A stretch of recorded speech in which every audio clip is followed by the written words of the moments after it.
we will give the photographers just 2 minutes to take all of your photographs, then you retire, and then we commence the program.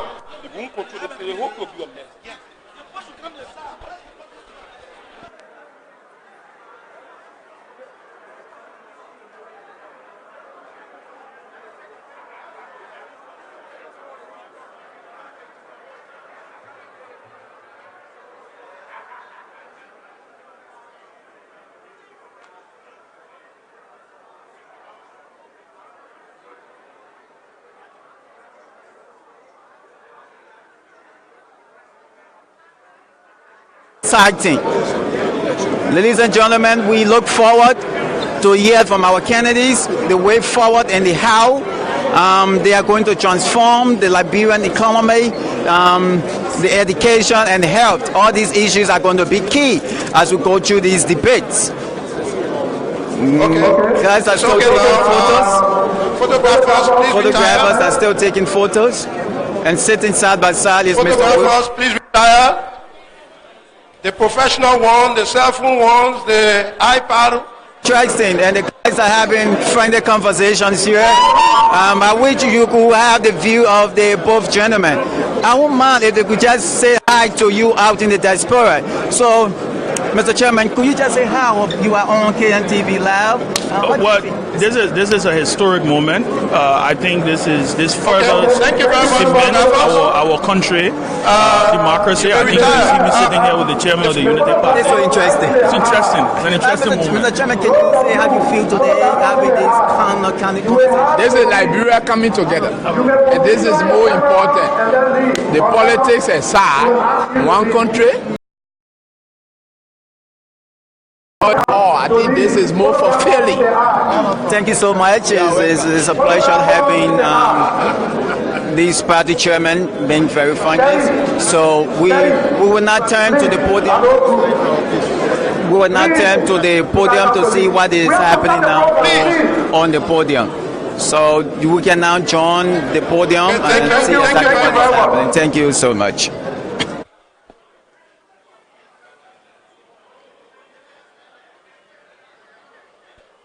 Thank you, thank you, thank you.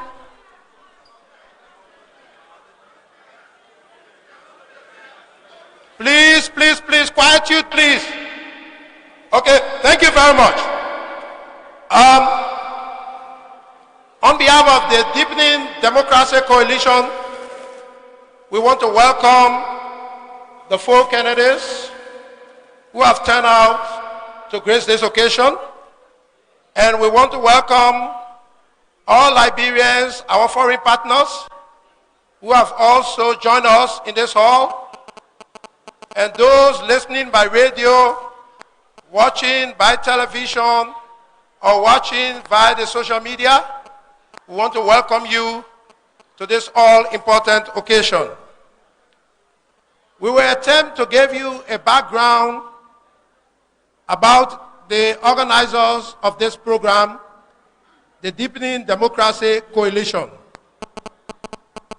The Deepening Democracy Coalition, the organizers of this program, brings to the fold the following key local organizations: the Press Union of Liberia, the Liberia Media Center, the Center for Transparency and Accountability in Liberia, Liberia Media Women Action Committee, and the Center for Media Studies and Peace Building. The Deepening Democracy Coalition, established about a year ago, seeks to ensure that in 2017, Liberia holds a national elections that will be considered not only free, fair, and transparent, but also issues-driven and gender-inclusive. Inherent to this task is a competent and vibrant media culture that is accessible and inclusive, an increased awareness of the electoral process through civic education, and that political discourse is allowed to foster in a favorable environment. The 2017 election is another important milestone of the country's 170 years whole democratic process. It marks the third elections since the conclusion of the country's peace process in 2005, and the first since the country's economic development and public health systems were severely compromised by the Ebola epidemic. Deepening democracy in Liberia, as envisioned by the coalition, means creating the conditions for citizens to be adequately informed of their roles, rights, and responsibilities, as well as have a better understanding of key issues that affect their lives. The DDC believes that there has been a systematic failure in scrutinizing and analyzing candidates and political parties' policies and platforms and disseminating them to the public. The DDC wants to empower and support the media and civil society to foster popular participation and ensure that stakeholders, especially the electors, have a better comprehension and appreciation of the entire electoral process in 2017. What the DDC wants to do. We want to deepen democracy and foster informed citizens' participation in the 2017 presidential and legislative elections through effective reporting, monitoring, advocacy, debates, and civic education. In this regard, we are focused on building a platform that will ensure these elections are issues-focused, gender-inclusive, and representative. Other components of the DDC engagement include enhanced journalistic standards, integrity and professionalism so that members of the media exhibit best practices in reporting impartially, accurately, and objectively. Establishment of a media monitoring unit to monitor the media on their professionalism and standards as they cover the elections. Elections Reporters Network, journalists trained by the DCC will form part of the Elections Reporters Network that has been activated in all the 15 counties to follow the progress of and report on the latest electoral developments and key campaign issues of presidential candidates. Promoting electoral public discourse. The DDC recognizes that public discourse is one of the fundamental rights associated with democratic processes. It allows the healthy interchange of ideas between candidates and provides an opportunity for voters to properly vet candidates. An impetus of acquiring such a healthy exchange is the media providing a transparent platform for debates and participation in discussion. It is through debates that voters get a better understanding of the candidates' manifestos and positions on major issues. The DDC is spearheading a number of presidential debates, providing an accessible and visible podium to the political actors.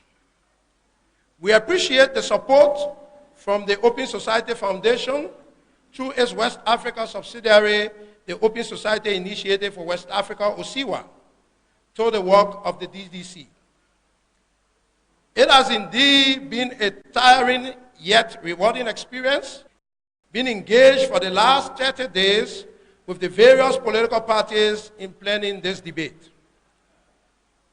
We met with the leaderships of most of the political parties, all of which embraced the concept of the debate and pledged their commitments to participate. We are exceptionally grateful for the presence of the 4 out of the 6 invited. We look forward to the participation in future debates of those who are not available today to participate in this debate. At this juncture, I will invite to the podium the head of OSIWA Liberia, Master Lrtn, who will make a brief remarks on behalf of the sponsors of this program.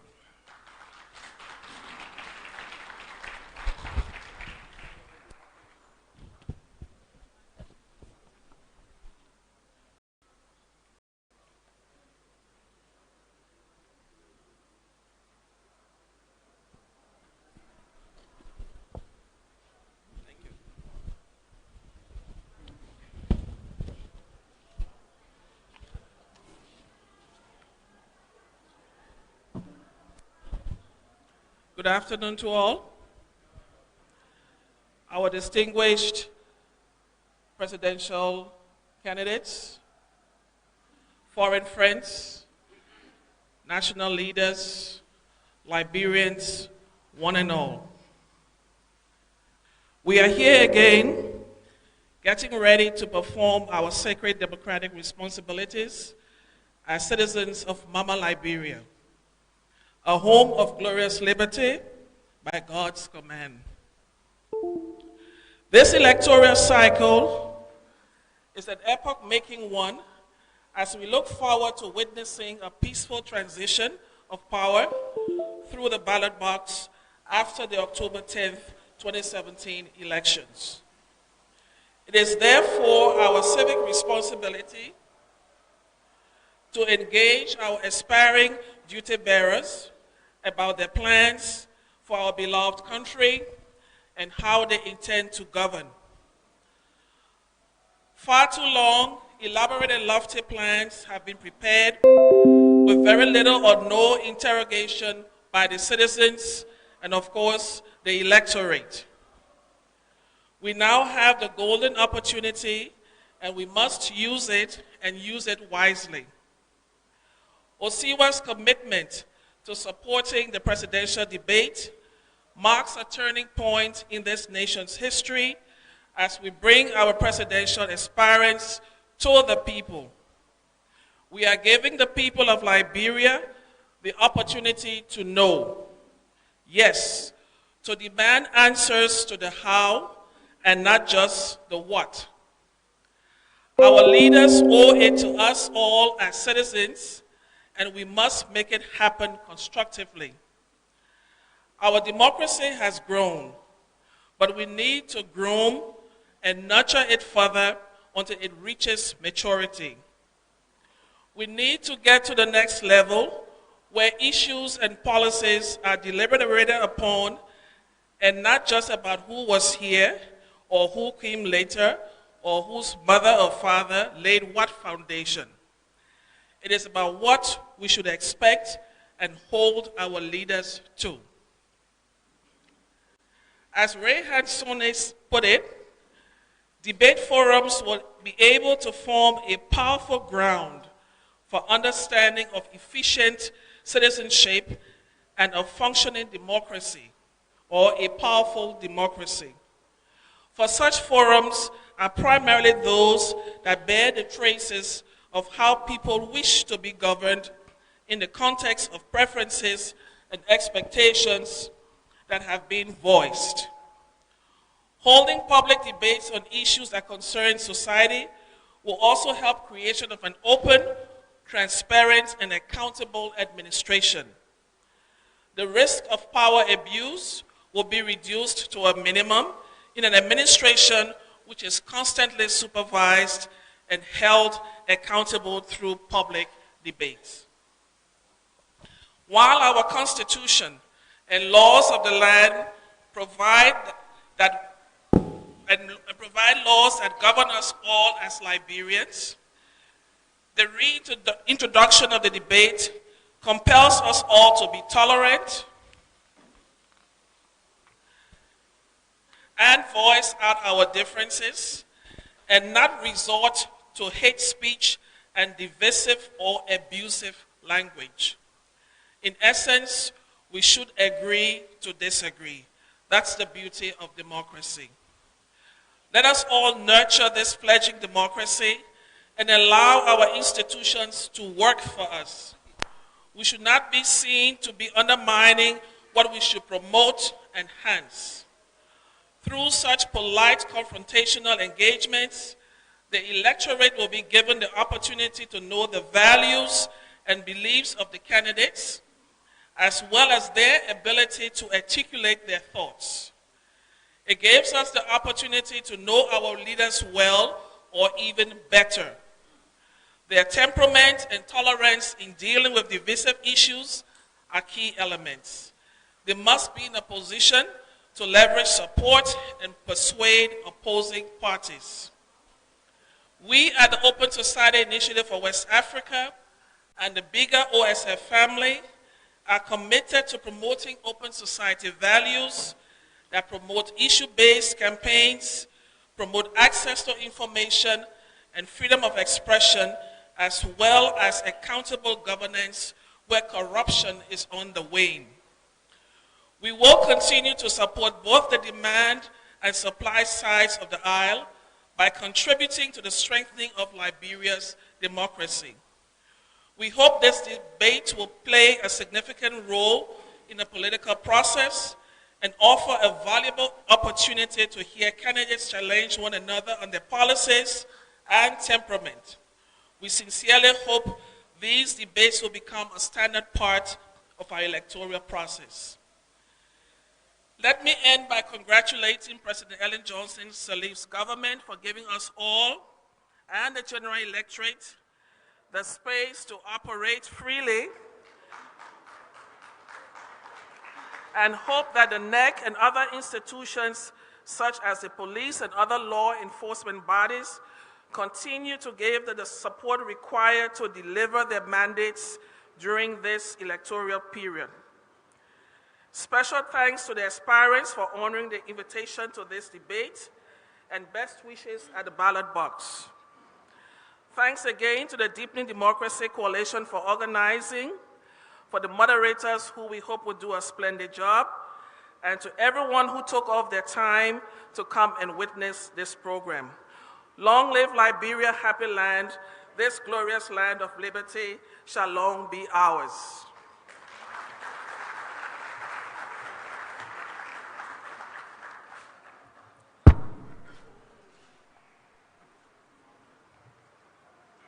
Thank you very much, Massa. And the Deepening Democracy Coalition is partnering with the Liberia Institute of Certified Public Accountants and the Liberia Institute of Tax Practitioners. And we will call on a representative from the two groups. One representative of the two groups who will make a brief presentation to the candidates and make a brief remark. Who is the representative?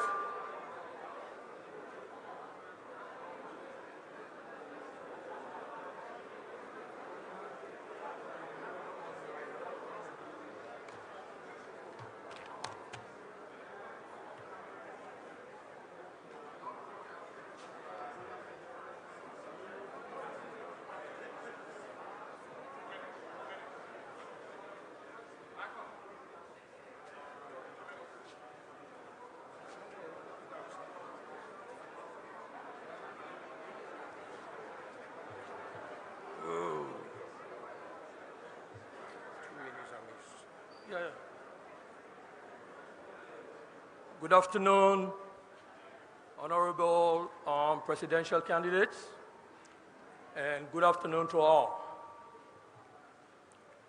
During last month's tax symposium, our president, Madam Ellen Johnson Sirleaf, had remarked that donor funding to this country is about 142% of our own domestic resource mobilization.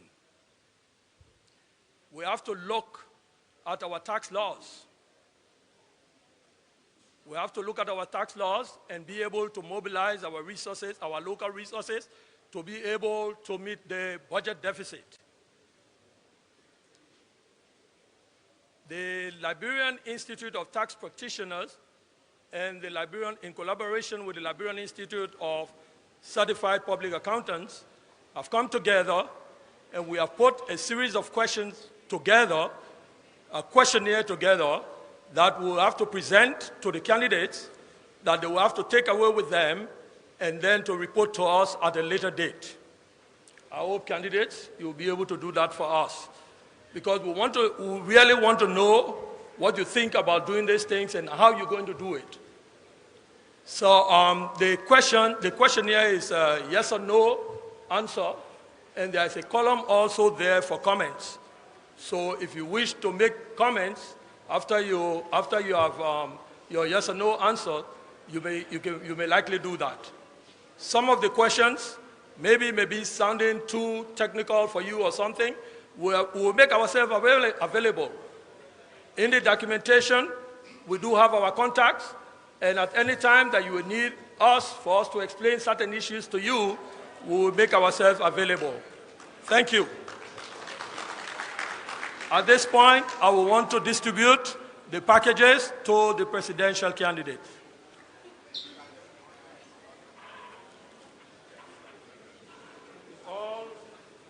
The All-Liberian Party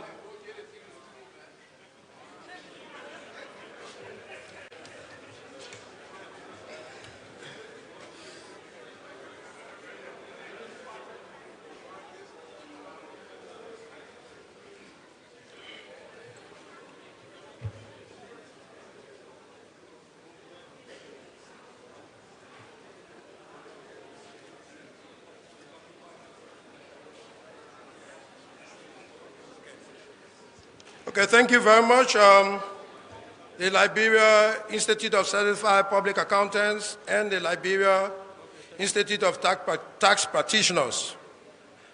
Before I leave this podium, let me quickly provide you with a brief bio of each of the three respectable moderators for today's event. 1. He works for Unmail Radio as a radio producer. He formerly worked for the Ducor Broadcasting Corporation, DC 101, as Director of News. He has over 15 years' experience as a broadcast journalist. He holds a BA degree in mass communication. Distinguished ladies and gentlemen, let's welcome to the podium or the stage, with a round of applause, journalist Raymond Zabi. Please stand and meet the crowd. Thank you. The second moderator, he is a broadcast journalist and radio talk show host. He currently works for Capital FM Radio. He is the representative in Liberia for the news website allafrica.com. He holds a BA degree and a Master of Public Administration degree in Public Sector Management. Let's welcome journalist Boyka Fofana of Capital FM.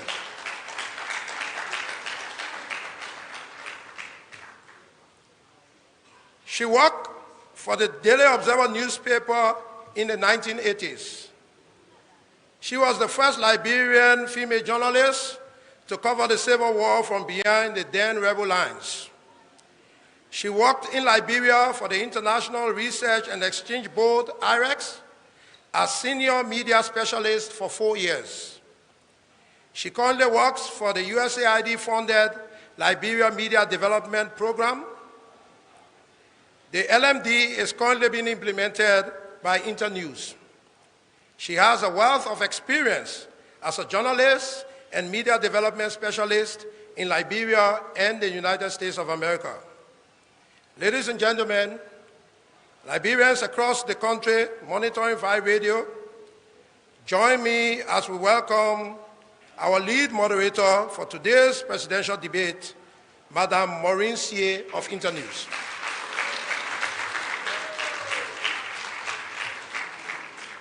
So we now turn over the floor to the moderators. Thank you.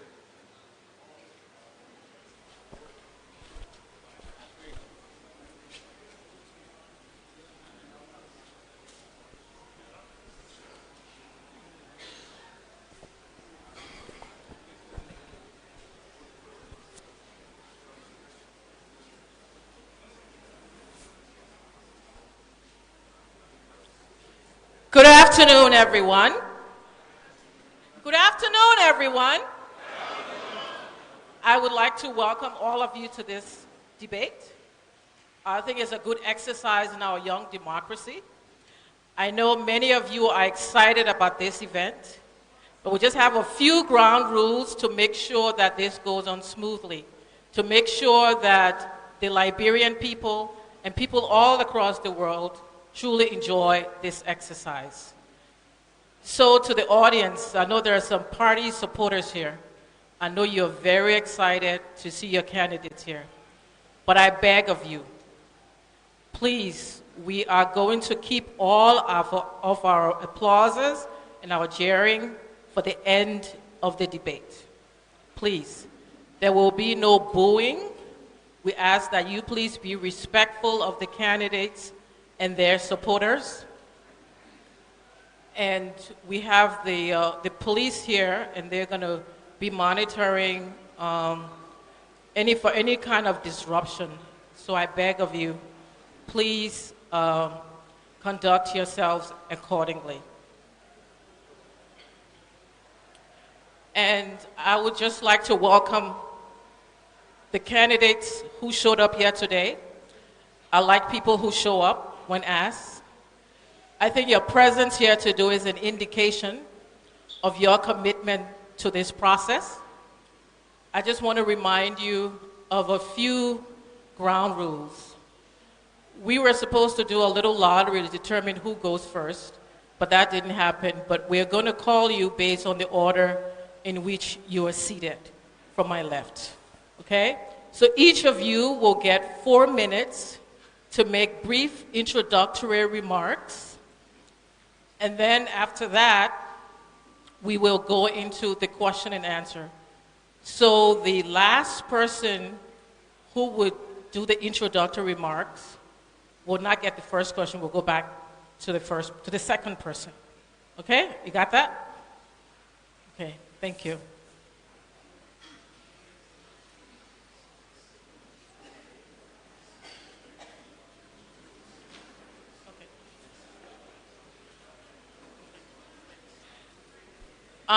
The questions that we'll be asking you today were drawn from 6 thematic areas, which we informed you about this in our communication. So 1, we have questions on the economy. We'll have questions on the security and the rule of law sector. We'll have questions on peace and reconciliation. We'll have questions on agriculture. We'll have questions on youth empowerment and development, and we'll have questions on anti-corruption. So your introduction is going to be 4 minutes. You'll have 3 minutes to answer the question, and you'll have 1 minute for the follow-up. And at the end, you will have 3 minutes to make closing remarks. Thank you. So, we'll first ask Mr. Lrtn to introduce himself, make his brief opening remark. Please go to the podium there. And, okay, please pay attention to the timekeeping machine over there, and we'll alert you when your time is up. So just watch the board as you speak. Thank you. The moderator, Liberians and foreign guests present here, my colleagues, we bring you greetings from the All-Liberian Party. Today is a good day for Liberia, that we all can be in this hall attending what I consider a national debate.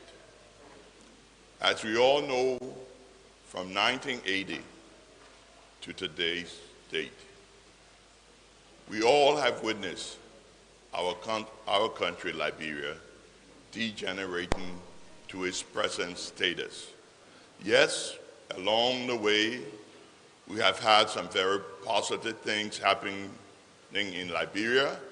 We have seen some growth, but on the overall, Liberia has deteriorated. Economically, socially, and internationally. We come to you today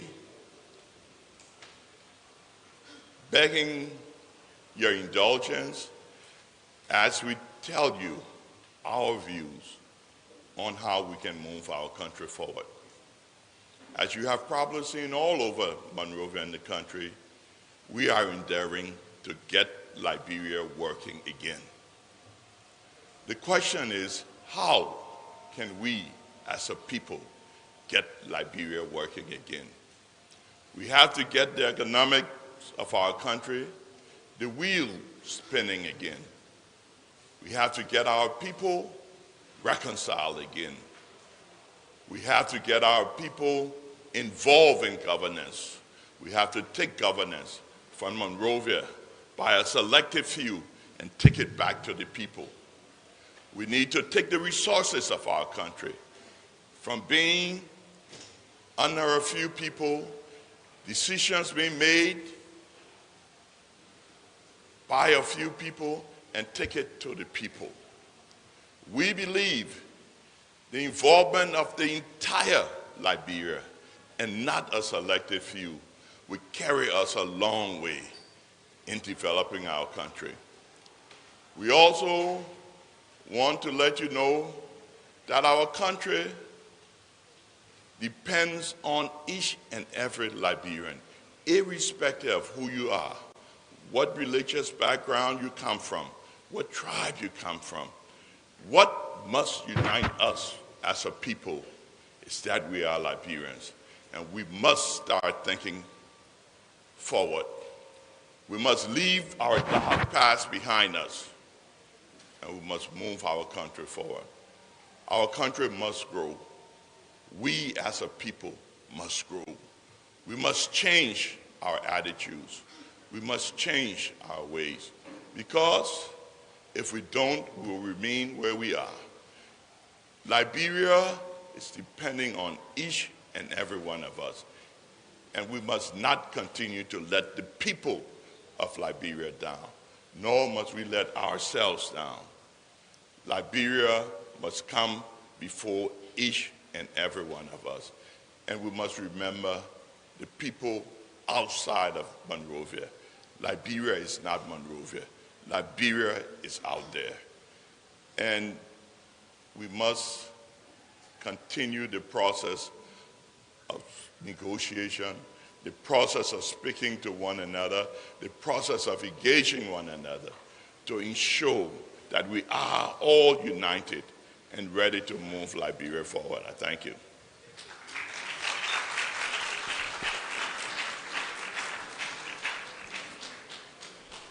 Okay, now, first sector that, oh, sorry. We'll have the next, continue with our introduction, sorry.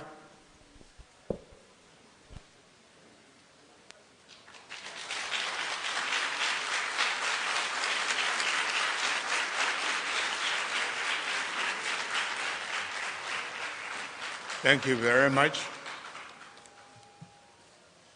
We want to thank all of the organizers of this debate.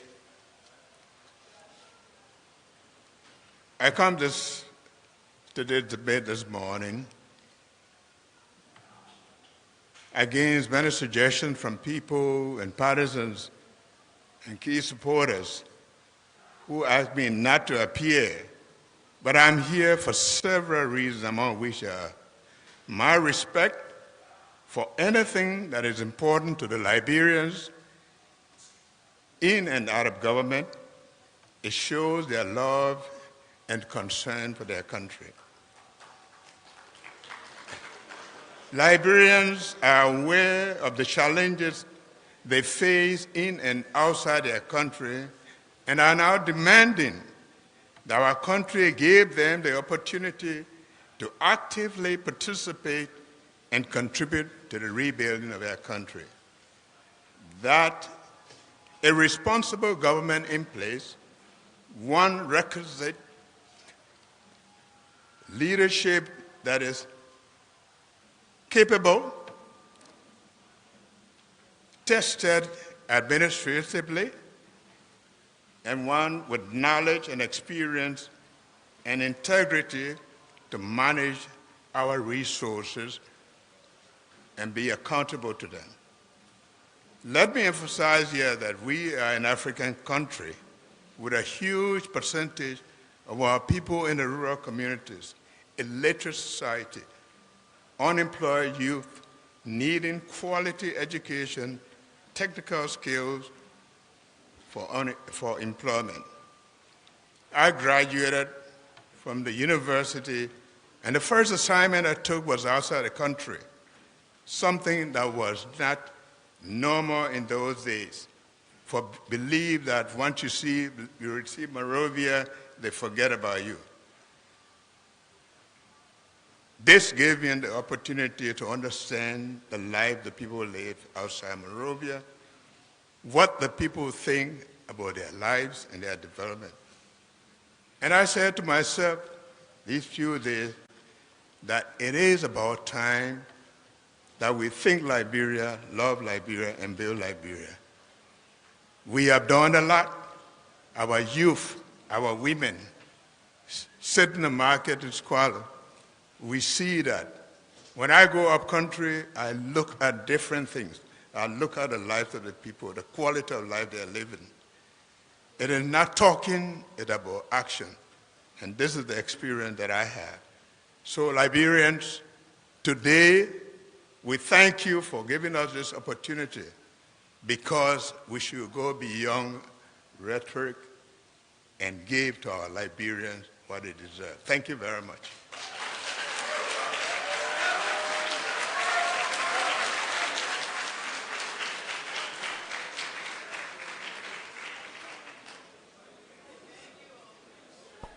Please control the clapping. You have a lot of time for that. Thank you, Vice President Boyka. Mr. Cummings, can you move to the podium for your 4-minute introduction?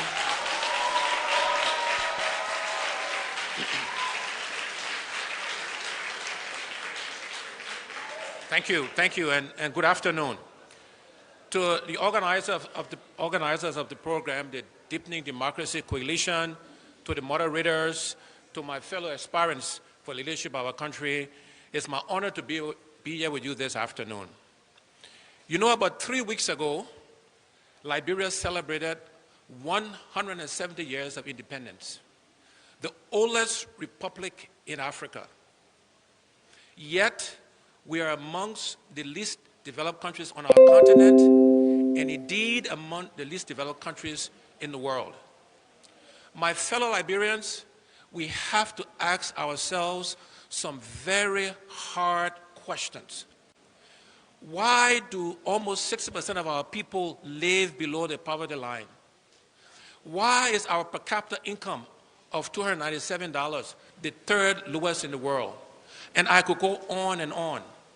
There are two fundamental truths that we have to think about as Liberians. One, if you keep doing the same things, you will not get different results. If you keep doing the same things, you will not get different results. The other fundamental truth is that the best predictor of future performance and future behavior is past performance and past behavior. And as Liberians go to the poll on October 10th, I ask you to keep those two truths in mind and answer some of these hard questions about why we are where we are after 170 years. I have been very blessed in life, blessed to be a Liberian, blessed to have gone to demonstration school, CABA, Cuttington, worked at LBDI, but also blessed to have managed large, complex organizations, managed financials much bigger than our countries, and consistently delivered results, consistently was held accountable, created jobs for people across the world. And I ask you, as we look forward, as we have this debate, let's look at who will answer the fundamental questions, who will go below the surface, who will understand the economics of our country, who will focus on the how we can change our country. And that involves bringing all Liberians together. We call it hearts and minds. That involves finding the money It will require funds, money to do the things we need to do. It will require a government of inclusion. It will require growing the private sector and leveraging technology. So my fellow Liberians, this is what we offer you. This is what we want you to think about. We have to do some things differently if we want a different country. I thank you very much.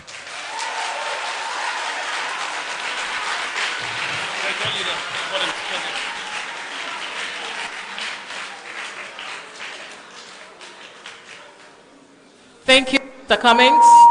Mr. Brumskin, please head to the podium, please.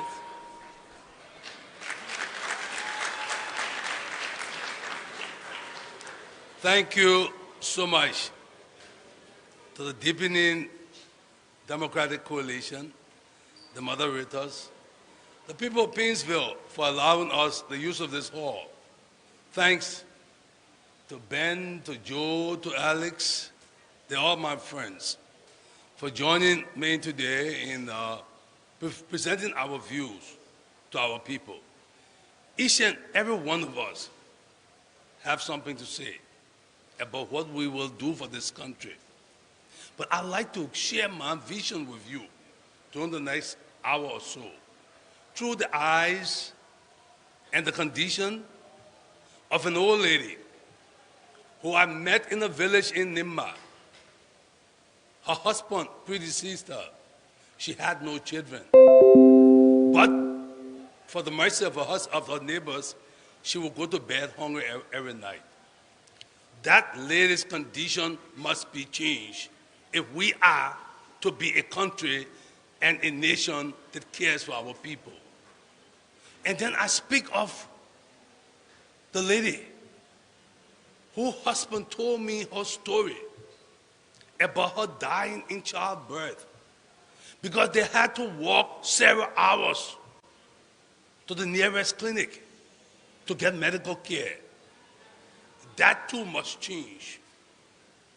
I tell you the stories of the young men on the street who are called Zogos, who we must take and bring into society. No Liberian will be abandoned under a Brumskin-Conway administration. I talk of young people in Liberia who graduate from high schools, some of them with honors, yet and still they fail LU's entrance exam. There's something fundamentally wrong with the education system of this country that we intend to change. I talk about the businesswoman who took a loan from the commercial bank at the interest rate of 20%, went to China, brought goods to sell at a profit margin less than 7%. She could not pay the loan. We must help that woman. We must help Liberian businesses for them to move forward. It is time to change this country. I will talk about reconciling this country, bringing our people together, not tearing them apart. I will talk about those values that made Liberia strong, that once made us a good people. Family values, values of being our brothers' keepers, our sister keepers. It's time that once again, Liberians can care for each other. I talk about the infrastructure that need to be rebuilt because of my experience traveling into the Southeast the other day. Many will say some similar things, but really realize it can only happen if it is grounded on the integrity of the vision bearer. And the integrity that I speak of is not simply the absence of corruption, but the integrity to say, yes, I am qualified to run to be president of Liberia. I meet the constitutional requirement. I have the relevant experience in government. I've been in there. I came out clean with my reputation intact. That's what I bring to the Liberian people. I thank you.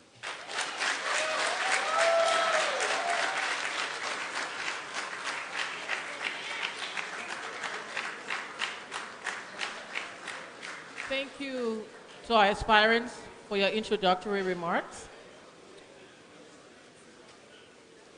We are now to our questions. Sector will be the economy. And because of the order in which we have organized these debates, Vice President Boyka will be the first to answer the question, since Mr. Yuri was the first for the introductory remarks. Yes, you have to go to the podium. So the question is, many Liberians live below the poverty line. What specific measures are you going to put in place to address this issue? And how will you fund a poverty reduction program? You have 3 minutes to answer the question. You know, when people ask me, what are your priorities for this country? I say to them, number 1, roads, number 2, roads, number 3, roads. There's no way we're going to expand the economy of this country when it's locked in. Lofa County is supposed to be the breadbasket of this country. How do you get the food here? You go to Lofa, you can buy bananas almost for little or nothing. How do they get here? Unless we open up this country, we can go to the southeast on a good road. We can go to the northwest on a good road, the central part of this country. We're not going to expand the economy of this country.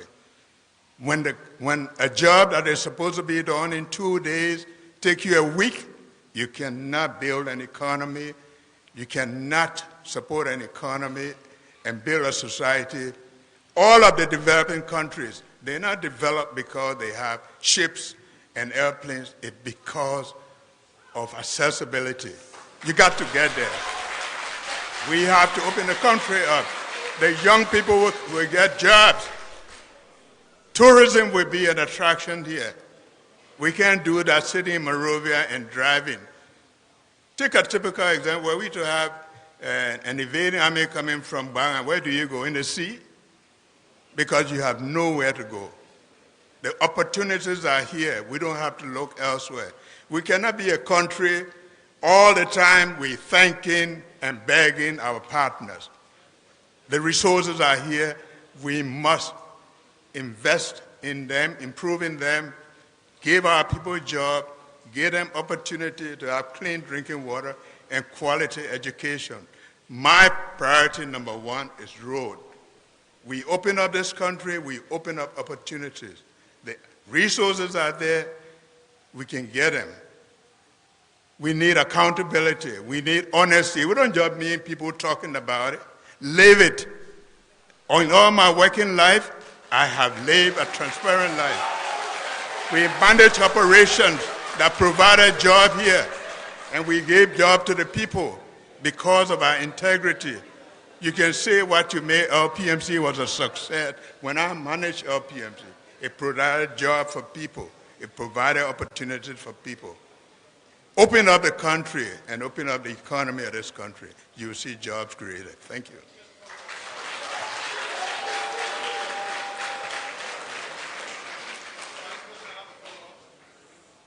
Okay, some will argue that, cynics will say you've been the vice president for almost 12 years. You could have had, you had the opportunity to do exactly what you're talking about. And thank you very much. What will be your response, yeah? The vice president, and I am telling you that you put a race car in the garage and you say you want for that car to be proven. Put the race car on the track. A vice president is a vice president. You know very well what a vice president is.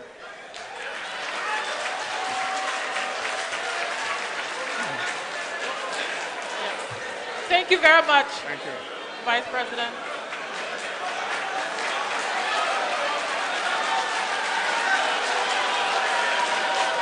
I beg you. I want your foot. Please, please, please.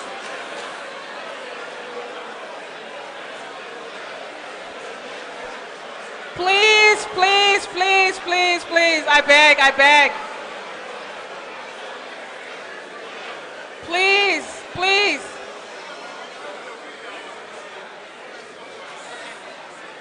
Mr. Cummings, would you head to the podium?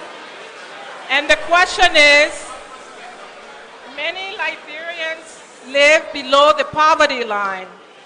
What specific measures are you going to put in place to address this issue? And how will you fund a poverty reduction program? Thank you. The primary way that we will alleviate the challenges our people face every day is first by investing in infrastructure, meaning investing in power, electricity, yes, roads, but also water. And we, an ANC-led administration, will privatize infrastructure because we believe that's the fastest way to generate economic growth and economic activity. We will also make sure that Liberians are put front and center of all of our priorities and our efforts.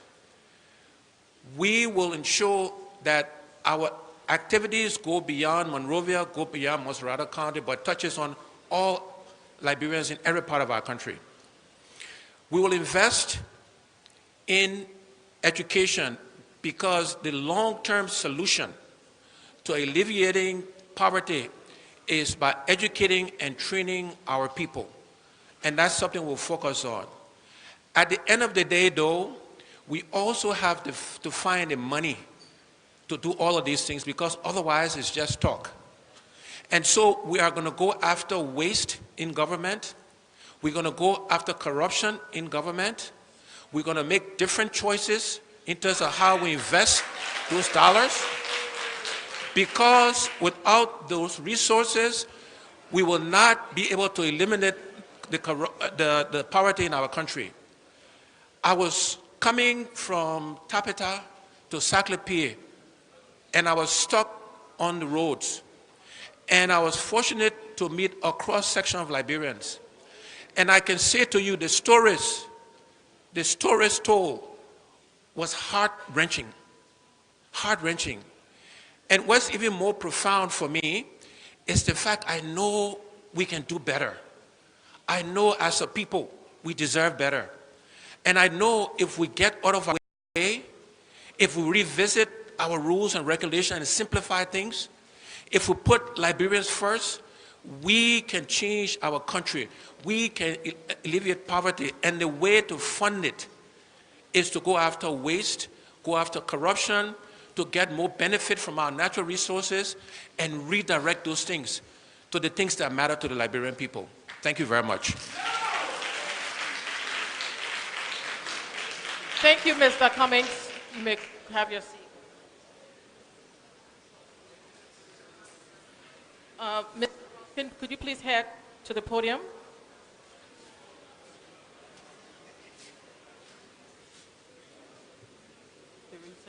Okay. The same question, just give us 1 second so we can get the time already. But the question is, many Liberians live below the poverty line. What specific measures are you going to put in place to address this issue? And how will you fund a poverty reduction program? Firstly, Maureen, I do not subscribe to poverty reduction. I believe in poverty alleviation. There is no reason to say to Liberians, you cannot afford a bag of rice, I will give you a cup of rice. No. Our government will ensure that Liberians are able to make farms grow rice sufficient for them to eat and be able to sell bags of rice, helping to pull themselves out of poverty. In the short run, we would use public procurement. The government of Liberia spends about $157 million a year on purchasing goods and services. I would want to see the lion's share of that money going to Liberians.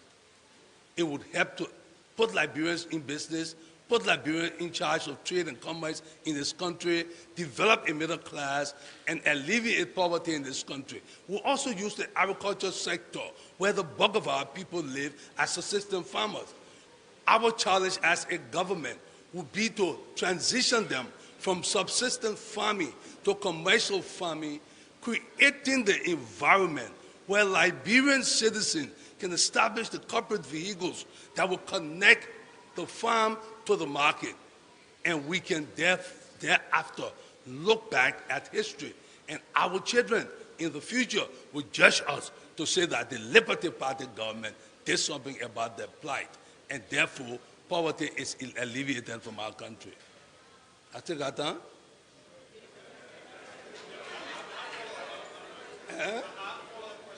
Oh, okay. What do you make of the Salis administration various strategies to reduce poverty? Well, you know, it's a question I think you probably should ask the vice president, but we already know his answer. The vice president said that he was just sitting down there, not doing anything. What the vice president has said to us today is that he received pay from taxpayer dollars over a period of 12 years, and he was doing nothing because he was tied somewhere else and not on the racetrack. Now, what we need, and I commit to the Liberian people, Harrison Conway, as my vice president, will not be locked up in a room. He will be a partner. He will be a cabinet minister. He will be there when we run this country together as partners, okay? They have done, President Salih, with the assistance of development partners, have put forth a lot of policies. The problem has been, and continues to be, the political will to implement those policies. And that's what I bring to the table. My talk is not empty. I've been in government before. I've done it. Thank you. Thank you, Mr. Brumpton. Mr. Ure, would you please head to the podium?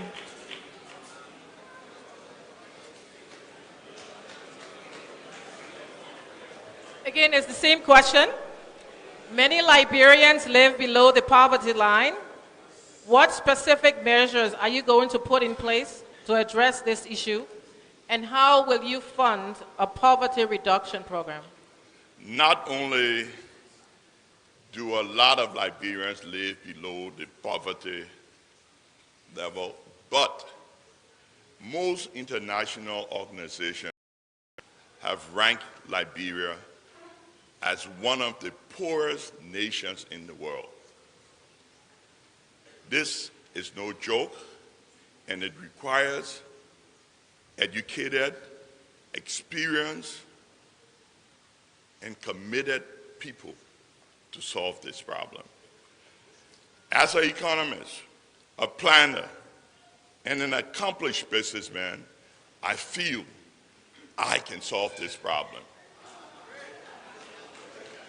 Liberia must move forward. We must get the wheel, the economic wheel, turning again.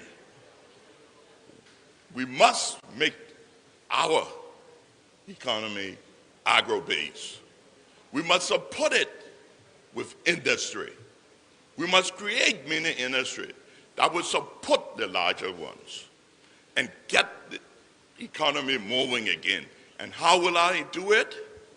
I will reopen the Agricultural Cooperative and Development Bank, where small farmers, poor people, can once again go and get money and start their lives over.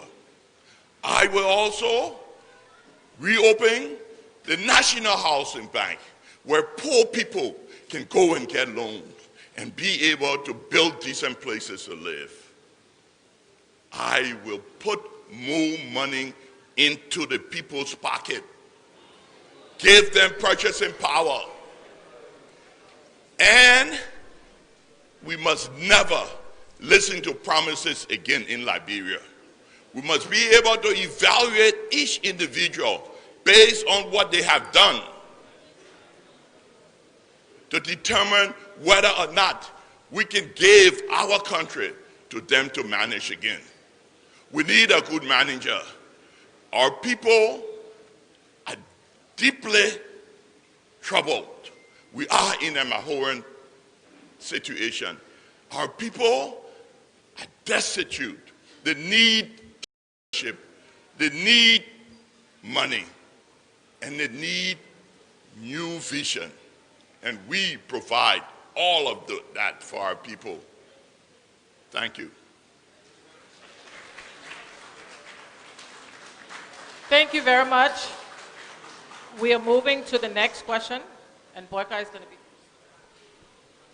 Yeah, our next question goes to the ANC's political leader, Mr. Alexander Cummins. Many estimates have said that, have pointed out that our budget deficit hover around 8.5%. This deficit, as you know, affects government operations. What specific plans do you have to address the repeated budget deficits so that the government runs smoothly? Thank you for that question. I like to think about things in the sense that there are things you can control, you have absolute control over, and there are things you can influence, and we have to do both. The things we have absolute control over to get at the budget deficit, Boykai, is addressing the waste in government. And I will give you some specific example because we can stop that, we can control that. We have to look at our procurement practices, and are we paying fair value for what the government procures? Can we save some money there? Do we buy too many cars, too many expensive cars for government officials? Do we have too many people traveling in the wrong class of travel? These are all examples of what I call waste that we can curtail to reduce the deficit. Then there's a lot of seepage, rent-seeking, corruption that we have to go after. Because if we go after those things, we can redeploy those funds and reduce our deficit. Then we have to look at the revenue side of the equation. Can we get more from our natural resources? Are there more natural resources that we can take advantage of? Again, to reduce the need to borrow. And we need to reinvest those dollars into productive projects, into creating jobs for our people. Yes, into funding agriculture for our people, into training and developing our young people. We need to reduce the salaries of the people at the top end of government and pay the people that actually do work more money. We need to pay teachers, civil servants, police officers, soldiers, healthcare workers. If doing that by itself will be economically stimulating, if you take the money out of the hands of a few and put it into the hands of many, it will stimulate this economy and you will begin to reduce the need for fraud. So those are things that are very specific. Those are things that we're not dependent on others to do. It will take the political will to do those things, and I believe we can and must do those things if we're going to grow this economy of our country. Thank you. Councillor Bronsky? The question again. Many estimates, have put it that our budget deficit hover around 8.5%. This deficit, as you know, affects government operations. What specific plans do you have to address the repeated budget deficit so that the government runs smoothly? Baga, while we believe in fiscal discipline, a budget deficit is not necessarily a bad thing. There will be times when we will need to provide for the welfare of Liberians, and the revenue just may not be there, and we have to do deficit financing. But there must be discipline. Now, here what we need to start with is to reverse the flow of revenue. Today, the President's office, the Vice President's office, the Speaker's office, the President pro tempore office, the members of the Senate, the members of the House of Representatives, they take the lion's share of revenue of this country here. make me president of this country, and we're going to reverse that. Harrison, my running mate, and I have agreed that we're going to cut our salaries by 30%, create a trust fund for the education of our children. We're going to challenge the members of the legislature to do the same thing. All those appointed by me in the executive branch, their salaries will be reduced. I want to see a civil servant making more than $10,000 Liberian dollars a month. I want to see teachers making a livable wage. We need not do that by increasing the budget deficit. We can do that by reducing the salaries of the people at the top level of government. But then also, we need to expand the economic base, the tax base, if you will. Today, quite a bit of money comprising gross domestic product that is still not coming into the revenue system because government has not devised a scheme how to reach out to our brothers and sisters in the non-monetary sector of the economy. We need to reach out to them. We need to expand the economic base by investing in the agriculture sector of this country, diversifying our economy, empowering Liberians so that they become middle-class people and that our country will be able to move forward. One is, what do you mean when you say a budget deficit is not necessarily a bad thing? I want you to further explain, expand on that a bit. Another thing is, how are you going to ensure, you talked about challenging lawmakers to reduce their salaries. We know there's been a history with that, and we know how that went. How are you going to ensure that is done? Certainly the use of the bullet pulpit. As the president of this nation, I will talk directly to the Liberian people. I will let them know. For example, District 5 in Margibi, where the speaker comes from. I want to say to the people, this is how much money goes into his office budget. Look at how much money goes into hospital, medical care. Look how much money goes into education in Margibi, and challenge him to reduce his office appropriation so that we can put our people first. This is the time and Liberty Party intend to usher in a new era for real change in our country. On the issue of budget deficit, as I said, there will be development projects that might need to be undertaken, for which you may not be able to generate the resource immediately. Everybody, you, myself, we all borrow money. The point of the matter is that we must be disciplined and make sure that there is not unnecessary overrun. If there's deficit financing, that money should not find its ways in the pockets of the big shots of this country. It will be appropriated for the use of our people. And that's what we intend to do, the Liberty Party, when we granted power in this country by the Liberian people at the grace of God. You know, there's so much to do in our country. Our people deserve more. Our people should mean more to us. It's time. Our people just been tired waiting. They waited too long on empty promises made by people who do not have the political experience or the background in government. People that you can't trust. How you can trust me if I say something if I haven't been tested before? I've been tested, I've proven, and I'm ready to say. Thank you, sir. Mr. Benanayuri?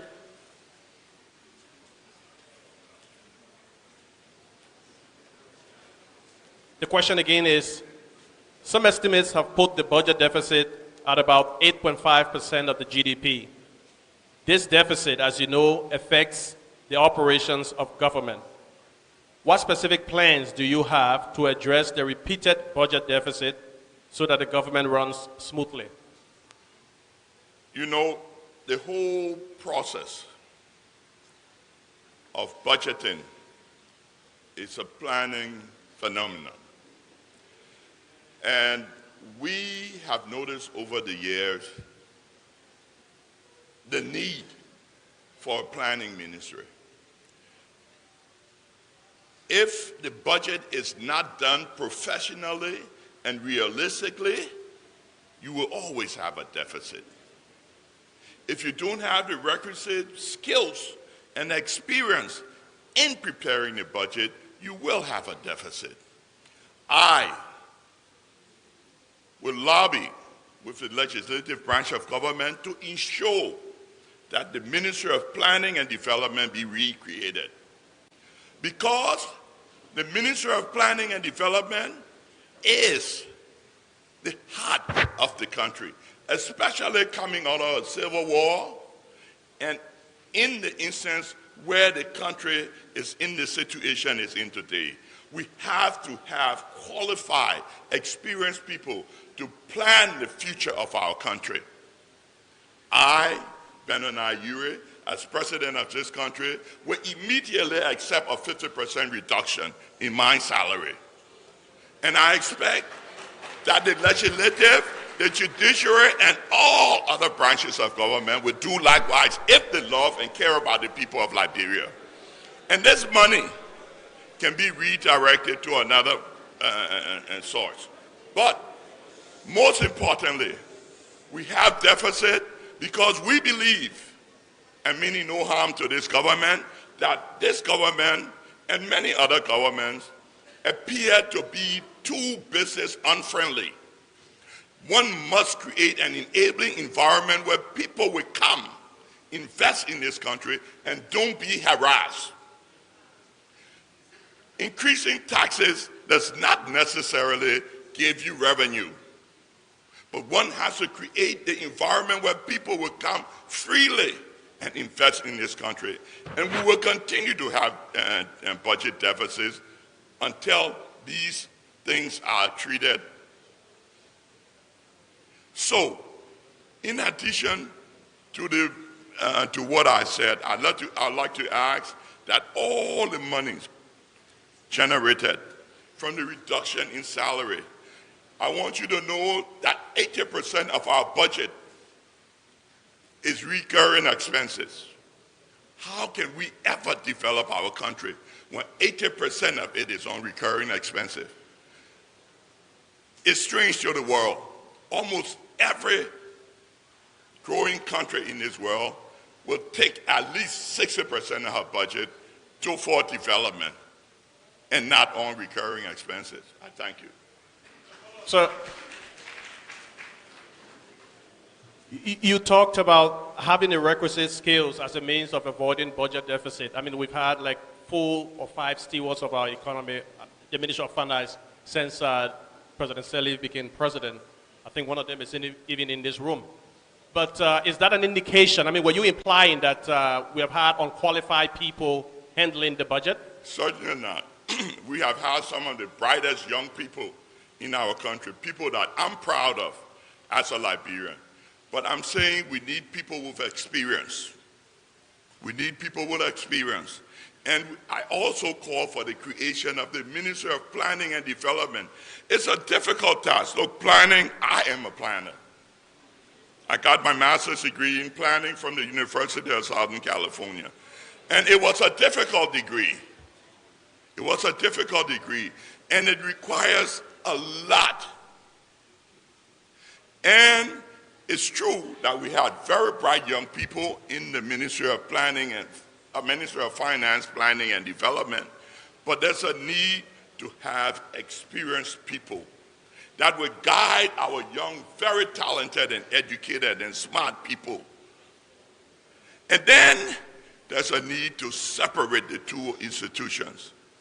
Planning, coming out of a civil war, is the most important ministry. In addition to that, a Ministry of Rural Development. I listened to our older brother, the Vice President, talking about roads. We must create a Ministry of Rural Development. It's unfair for all the resources to be centered in Monrovia. It must go to the rural area. Vice President Borkai?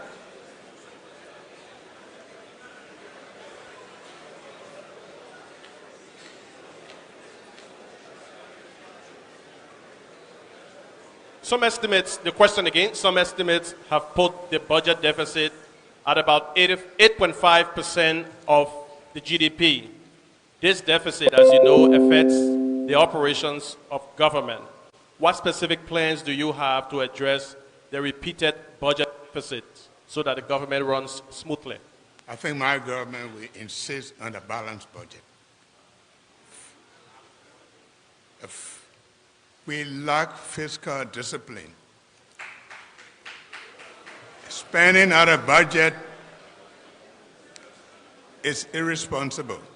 And you know very well, I think we're too donor dependent.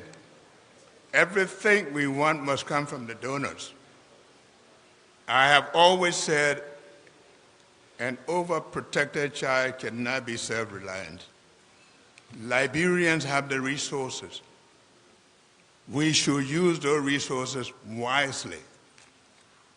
We don't have to go to people to look for money if we manage our resources well. I'm happy that my counterparts, they are always calling my name when they speak, experience. Thank you very much for addressing me, because that's what I have. The experience. We've been in it. We don't just talk on issues.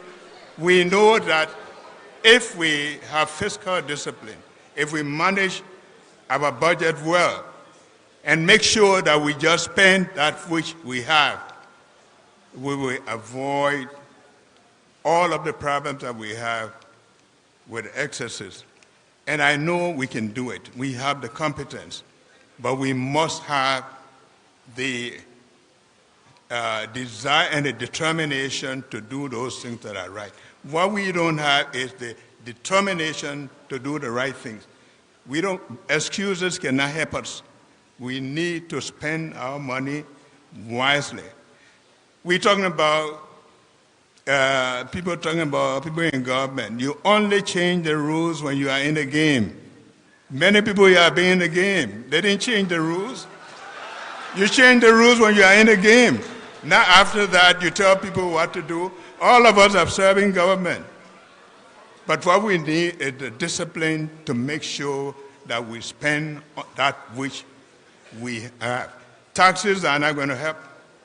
We must have fiscal discipline to be able to make sure that our budget is balanced.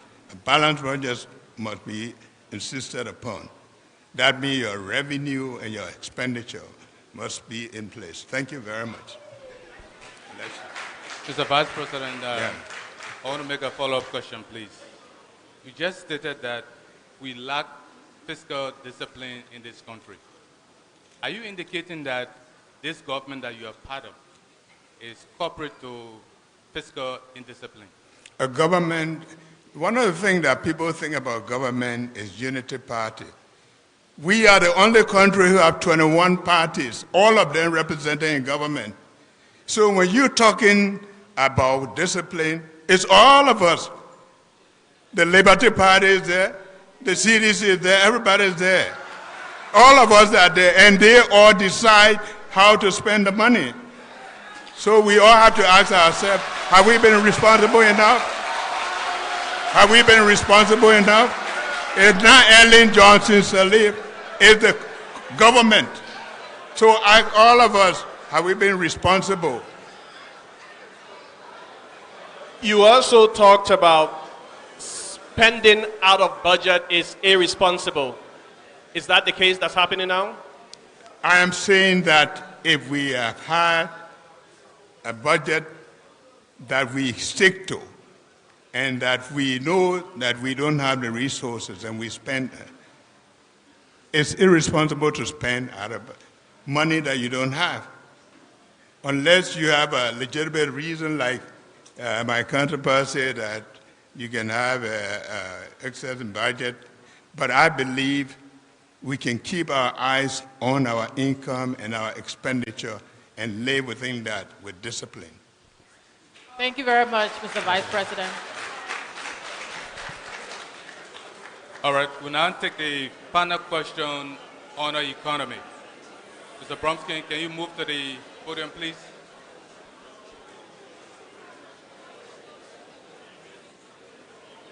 The majority of Liberia's budget Can we have your attention, please? Thank you. The majority of Liberia's budget is said to be spent on the recurring costs of running the government, especially regarding the payment of salaries. If you have the opportunity to go to the executive mansion, what measures will you propose to rein in the running, especially with the running of the government regarding this salary payment? Well, I think I partly answered that question earlier when I talked about the reduction of salaries of the top few people. Because you see, this recurring expenses, it's not by the guys at the bottom of the scale, it's by those guys at the top. Okay? So we start by reducing salaries at the top and make sure that we are careful with how we purchase things on behalf of government. The Sally Barker administration, starting 2006, spent millions of dollars every year purchasing vehicles. Not one time they can tell you, say, when vehicles that were purchased and depreciated were sold and the salvage value was reclaimed and placed in government revenue. So what we've been doing, spending money on vehicles for the big shots. After the vehicle are set to have depreciated, they take them and government buy new vehicles for them. Those are the things that we will stop. Look at gasoline fuel, for example. You got all of the big shots receiving gas slips, totaling millions and millions of dollars. There is no audit. The legislature presided over by the speaker cannot tell you when last they were audited. They receive millions and millions of dollars in gas slip. That's going to stop. That's going to stop. I would like to have government gas distribution centralized, where instead of giving gas slips, people can go to gas station. You go there, you take your vehicle, you take the mileage of the vehicle. They give you 10 gallons of gas. We know that 10 gallons of gas will take the vehicle's X number of miles. You're coming back. Before you reach X number of miles, you're not going to get the gas. Okay? Those are small, simple means by which we can cut down the recurring expenses of government. But since I still got time, let me talk to Joe's issue about having experience. You know, so experience is not enough. Your experience must be good experience. Okay? I serve in government, and I don't want to be mixed with him. I serve in government as the President Pro Tempore of Liberian Senate. I'm one of the few government officials who were asked to leave government, not because I was corrupt, not because I was inefficient, but because I was advocating for Liberian people, and my way of doing things was different from that of the government of the day. So I don't want the Vice President confusing me and him when it comes to experience. Experience are different, okay? My experience is a good experience that Liberian people need to run this country. Thank you. Thank you. Mr. Cummings, can you move to the podium, please?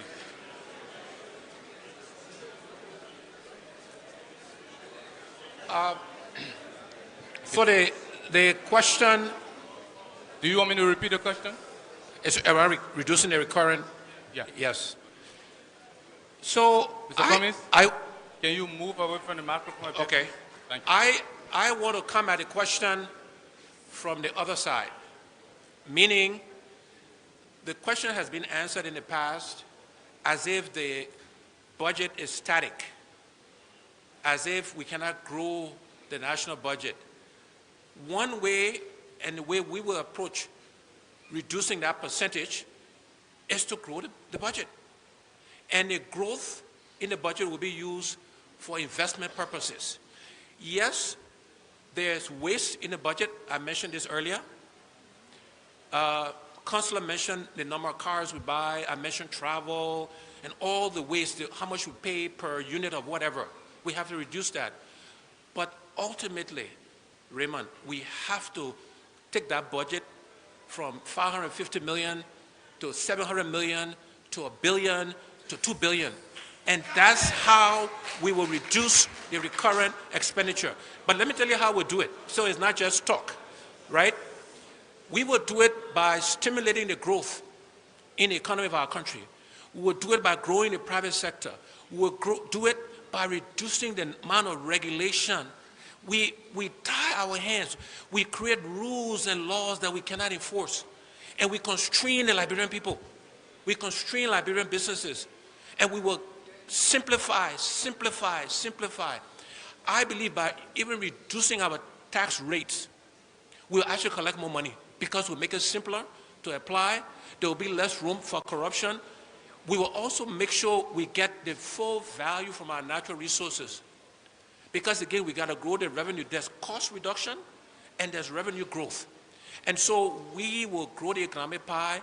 And if you understand the math, by growing that, even if you help recurring expenditure the same, the percentage will go down over time as we take the budget from $600 million to $2 billion. And that's where we'll focus, is expansion, is growth. I want us as Liberians to rethink how we think about ourselves. We should be more expansive in our thinking. You know, we actually shouldn't talk about poverty reduction. We should be talking about wealth creation. We should want to create wealthy Liberians, not less poor Liberians. And this is what Alexander Cummings, Jeremiah Solonte, and an ANC-led government will do. We will create wealthy Liberians, we'll grow the economic pie for all Liberians, and through that process, we will reduce the amount of recurring expenditures.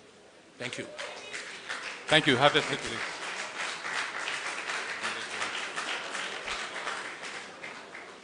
Mr. Ure? Do you want me to repeat the question, sir? No, it's fine. Recurring expenditures. No matter how one takes it, it's a matter of governance. It's a matter of governance. If we don't have the requisite personnel and structures in government to ensure that this does not occur, it will continue to occur. Look, everywhere in the world, when the process of budgeting begins, you will decide that you will take a percentage of your budget and use it on X, Y, and Z, and another percentage on the other. Even if our budget goes to $1 billion and our recurring expenses continue to grow, it doesn't solve the problem. It doesn't, I mean, even if we generate more revenue and have a lot of money to spend, and our recurring expenditures continue to go up, it doesn't help. It's no solution. Take, for example, my colleagues mentioned vehicles, purchasing of vehicles and other necessary things to run the government. I would go for a standardization of most of these things to ensure that we cut down costs. Take, for example, rather than minister riding an $80,000 car, he would ride a $20 Hyundai. Rather than having the legislative branch of government having counter development funds where they misuse it, it will go to rural development. And we'll be able to curtail expenditures. And when we project budgets, when we have professionals, people who will look at, after we had to have a development plan for the country and say, look, we expect that in 3 years our country will move from point A to point B. And to do that, we need resources. Yes, our budget will be approximately $600 million. What portion of it will we use to get our country to point B? And that is where planners come into, and they will manipulate the figures and all to ensure that we reach our goal in terms of our national development plan. But the reoccurring expenditures will be decreased under a Ure and Dopo government. Because if we're going to move forward, we have to cut down a lot of things. It's given that salaries will be cut. It's given that the poor, the average policeman on the street, the teacher will get more income. Because it's inhumane for one person to make $75,000 a year and one can make 10. Thank you, sir. The Vice President, can you move to the podium, please?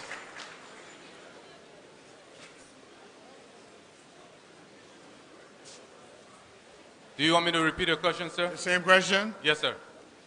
You know, thank God that people now know how much people make, that they can see the budget, something we never knew before. Thank God to the early Joseph elite government that people know now how much people earn, what wastage is going on. At least we have done well in our direction, because knowing the problem is knowing part of the solution. So we know it. But I can tell you that it doesn't have anything much to do with salaries and all of these, good. But all of that is part of the discipline that we're talking about. Where do you lay the emphasis? Is it on salaries? We have an economy that is not expanding. We have expenditure that is expanding. Don't we need to look at it to see what is happening? Because I told you from start, you talk about $20,000 a car on a road that is as bad as going to Lufa, you will buy 3 of those cars in 1 year. You're not talking about the vehicle. We're talking about you're talking about the cost. We have bad roads. We don't have roads. Our economy had not provided. Thank God. This is the first time in the history of Liberia that Liberians are going home to build bridges. They are going home to build roads because of the provision that were made with the County Development Fund, provision that were made up country for the people to have access to money. This is first in the history of Liberia. 50 years ago, if that had happened, we would have had roads all over this country. So we need to know where the problem lies. We need to know where to put the money. Recurring, sure. But again, we need to know that if we improve the condition of our road, if we improve the quality of our young people, if we improve the life of our women and children, we will see that all of them will be contributors to the growth and development of this country. Inclusiveness, the main purpose of this government is to look after the people and put in discipline to take care of these people.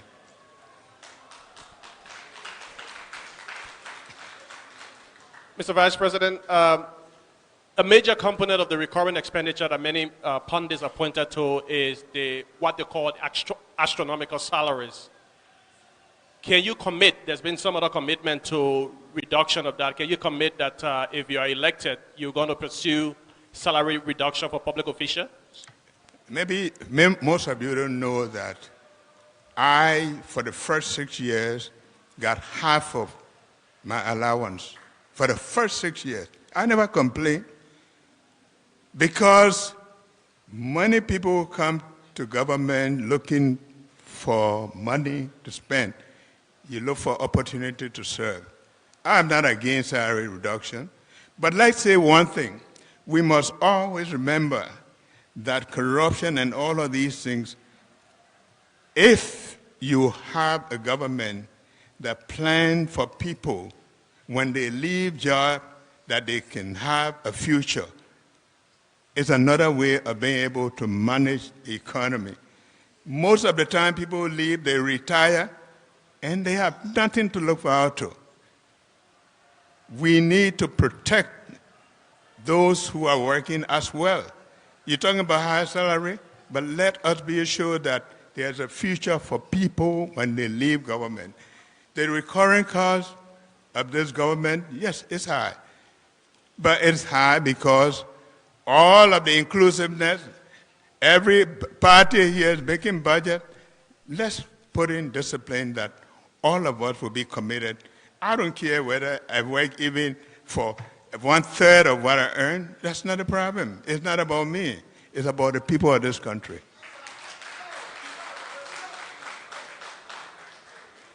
Thank you, Mr. Vice President. You may have your seat. Thank you. So we are moving on to the next sector. This brings the end of the economy section, so we're moving on to security and rule of law. And my colleague Boyka will get the chance to ask the first question. And we'll be starting with Mr. Ure.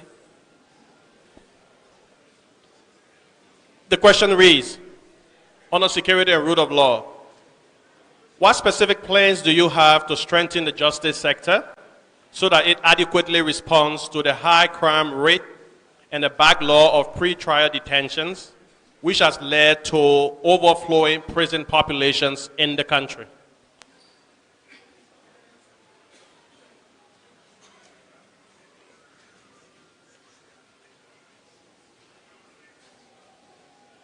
This is a challenge not only for the president and vice president of Liberia, but it's a challenge for every Liberian. We all are cognizant of one thing. Our security sector needs a lot of improvement. And again,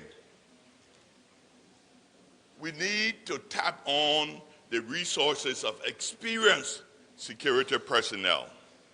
Maybe bring them in advisory capacity to Liberia. In our government, we were up for the creation of a Ministry of National Security. A Ministry of National Security. And the reason why the Ministry of National Security, because we don't want the executive branch of government headed by the president and the vice president to actually be too involved in the security matter. Like the NSA reports to the president, or the police reports to the president. Immigration almost reports to the president. If you have a national security, look, the study of the security sector was done by experts many years ago under the administration of President Talbot, one of the most progressive presidents Liberia have had. And they saw the need to amalgamate all the security under one umbrella and call it the Ministry of National Security, where experts will be able to examine security reports and find out that a lot of it is not true, like what we have in Liberia today. A lot of information our president gets, it's not correct. They mislead her, they lie to her, and she in turn take actions that are not correct.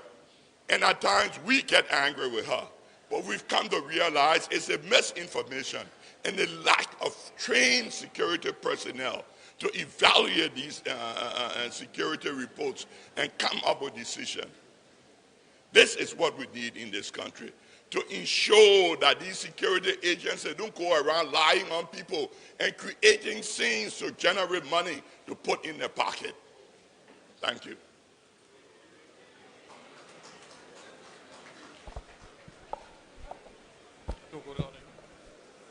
Vice President Borkai, we're going to the same order again, yeah. So.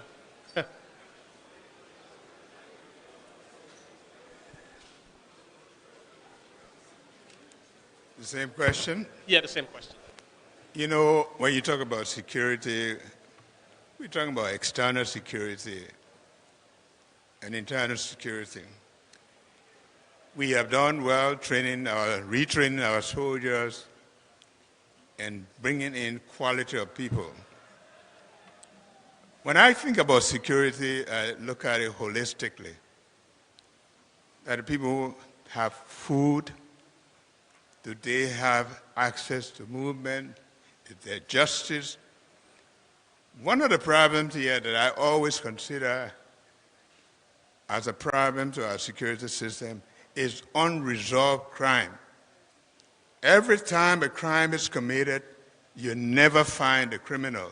And as long as you can't find a criminal, it means that people will always commit crime. How often do we track down those who commit crime? Everywhere in the world, there's a security rate. There are criminals. But the criminals, even over the years, are brought to bear. We do not respect for human rights.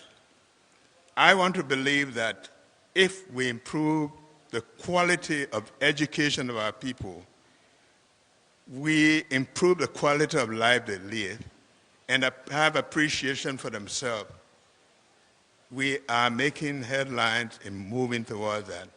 But when crimes are committed, and they will be committed, the criminal must be brought to bear. Putting rules together are good, but making sure that you enforce those rules and make them work is what I believe in.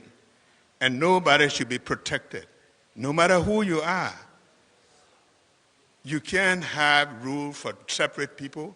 The rules must be able to protect the society. They must be able to protect everybody. It's part of what I would believe that we have to institute. A security system that protects all. A security system that will hunt down the criminal and make sure they are arrested and brought to book. Thank you. Mr. Cummings?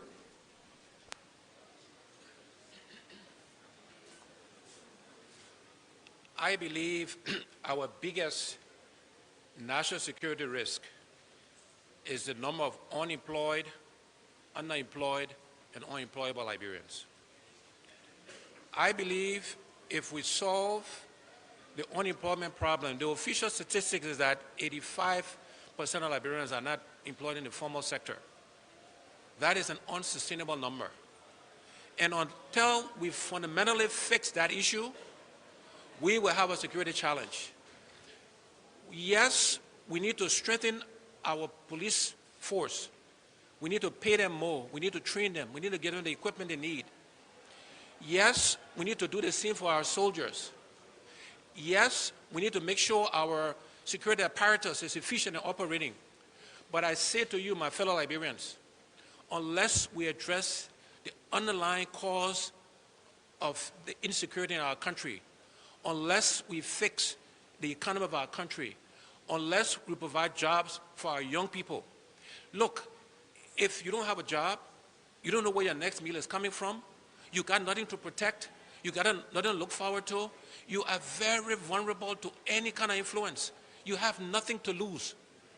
And so trying to fix the apparatus without fixing that fundamental problem will just end up with more people in jail. And that is not the solution.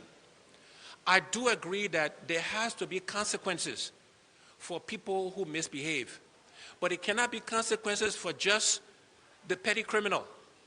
It's got to be consequences for the government official who steals, who's a rogue. There's got to be consequences, no matter who you are, for any malfeasance, any misbehavior. But again, I say to you, unless we grow this economy, unless we create jobs for our people, we will not solve the national security problem. Thank you very much. Councillor Brownskin.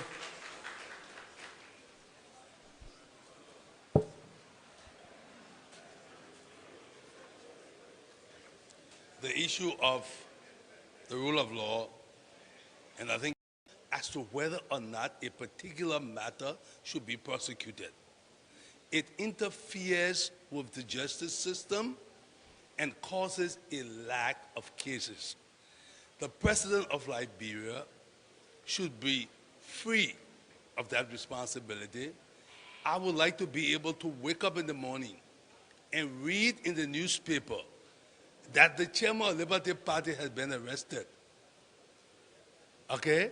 Without any restraint, any input from me, that would help to move the justice system forward. We must train our law enforcement officers for them to know that not every probable cause should give rise to a jail sentence. They have to be able to use their own judgment at that level. But as president of Liberia and a lawyer, I look forward to working with the judiciary, the Chief Justice, to make sure that we solve some of those problems that are creating bottlenecks in our justice system. I do agree with Cummings that the underlying thing is the economy. And we have specific plan for moving the Liberian economy forward. You see, what has happened over the last 12 years is that the Sally Barker administration economic policy has been based on the Tubman economic policy, where they completely rely on the export of natural resources, unprocessed, whether semi or final. We will diversify this economy. We will not rely on natural resources as our major source of revenue, so that we'll be able to create opportunity employment for more Liberians. We will create a small business institute that will be used basically to help small and medium-sized Liberians get loans to finance their business operation, create employment not only for themselves, but also for the community at large. I thank you. Just remain there, Councillor, and take this question. Quite recently, some lawmakers instituted an impeachment proceeding at the House of Representatives against 3 justices of the Supreme Court of Liberia. There are public views that this action by the House of Representatives could affect the peace and security of this country. What are your views, sir? You asking me as a politician or as a lawyer? Because as a lawyer, a combination. As a lawyer, I will charge a fee. No, I'm just kidding. No, go ahead. You know, I made a press statement on the issue, and I said, I reassure the Liberian people, nothing those guys do in the legislature will affect peace or the stability of this country, because they're dead wrong. Their action is totally unconstitutional. The Liberian Constitution, Article 65, the first section of the Constitution under the judiciary, when you open it, no branch of government can review the action of the Supreme Court. Can you imagine these guys in the legislature say they want to impeach justices because they disagree with the opinion of the justices? That's not what you do in democracy. That's not what you do in the form of government that we have selected. What you do as a legislature is that if you disagree with the Supreme Court, you pass a new law overriding the Supreme Court's opinion and hope that that law you pass will pass the test of judicial scrutiny. But I say again, the Speaker, the members of the House, they're dead wrong. The action is unconstitutional, and the Supreme Court knows how to deal with it. Thank you. Thank you, sir. Mr. Cummings? Do you want a question repeated? No, it's the same question. Look, there's not too much more to add to what Councillor Bromsky said. You cannot have one branch of government challenging the other branch of government for exercising their constitutional right. The only basis for impeaching Supreme Court justices if you can prove they were corrupt or they stole or whatever violation of the Constitution. But because they exercise their rights as justices in interpreting the law, and you decide you're going to impeach them because of that, this is recipe for chaos. It really is, my fellow Liberians. We should not tolerate this kind of behavior. And so I will say no more. I agree with the councillor's point of view. If you disagree as a legislature with the ruling of the court, change the law.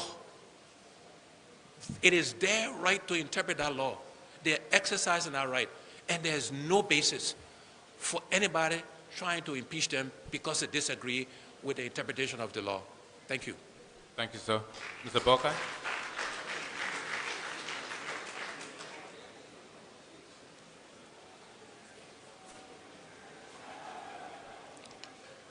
The same question? Sir. You know, I'm not a lawyer, the courts are protected by law, so are the legislature themselves. We have to know the full reason of which the legislature took the action. Could there have been a preemptive strike? I don't know. But my eminent lawyer had just said it. It's before the House, and some people have been trying to mediate. I cannot render judgment on it at this moment, but I know we have to respect the laws of our country. We have to abide by the laws of our country. The lawmakers are capable people, so are the judiciary. So for me, I wait for the outcome.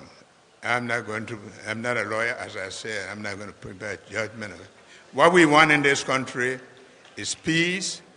We want to make sure that all of those who hold offices are living by the laws of this country, that they will not interfere with the other areas that are not within their rights.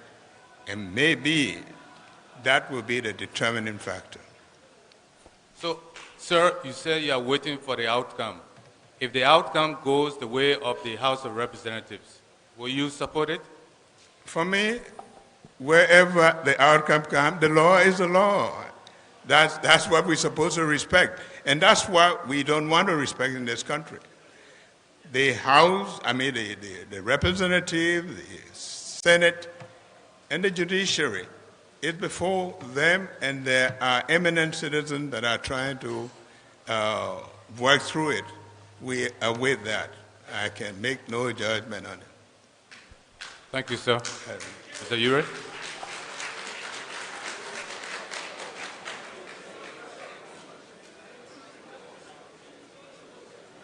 Do you want a question repeated? While we must all agree there are three separate, distinct, and independent branches of government, and one cannot interfere in the act. Also, while I agree that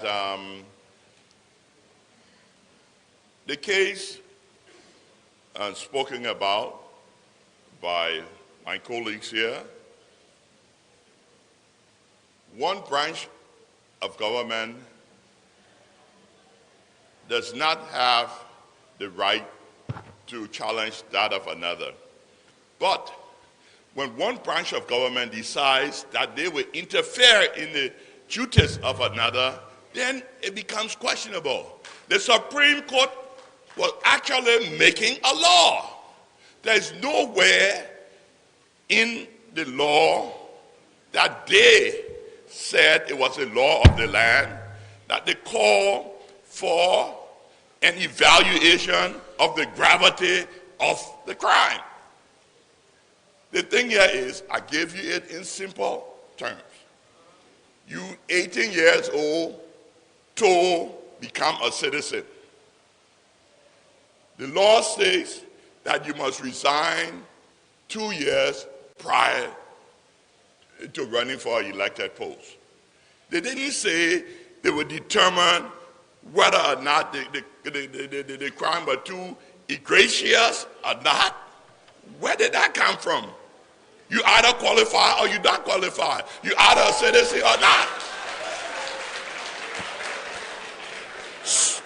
This is in simple terms. So even though they might have stepped in the prerogative of another branch of government, that other branch also stepped in their prerogative. Look, my people, it shows that we need to wake up in this country as Liberians. Some of these people we have representing us should not be representing us at all branches of government. Thank you. Sir, just a follow-up. I just wanted to be clear about what you're saying. So basically you're saying that the Supreme Court overstepped its bounds, and that gave the House of Representatives the right to opt for impeachment. Not the right, but that caused it. That caused it. Yeah. So they were acting in a proper manner. Members of the House of Representatives. I didn't say that. and saying both branches were in error. Oh, okay. So what's the solution then? Well, you know, the solution is going forward. You know, too often do we in Liberia say in the interest of peace. Everything now. People will commit crime. Then when you look, you will see the council of churches coming. In the interest of peace, let's leave it. The other person do this thing. The traditional council come. In the interest of peace. Everything in the interest of peace in this country. We need to go in the interest of the country. Laws and order. Thank you, Mr. Lrtn. So we'll now have the final question on the security and the rule of law. Mr. Cummings, could you please go to the podium?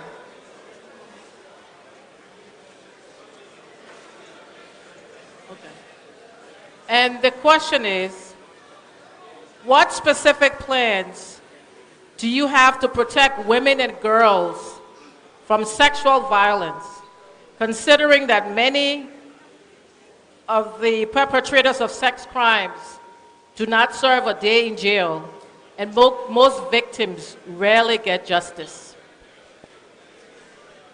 The first, can we have one conversation, please? Thank you. Maureen, the first thing I would say is that sexual violence against our women is completely unacceptable. And we as a country, we as Liberians, including the leadership of our country, should make that very clear to all Liberians that this behavior is unacceptable, that we will prosecute anybody at any level in society who commits those crimes, will enforce the laws of our country. But even on a more positive note, we will commit that in a coming Lrtn-led government, 30 to 40 or as much as 50% of our leaders will be women.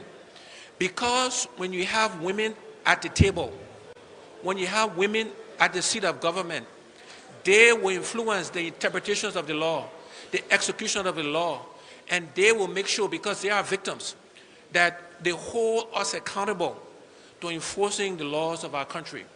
So in a government led by Alex Cummings, we will respect our women.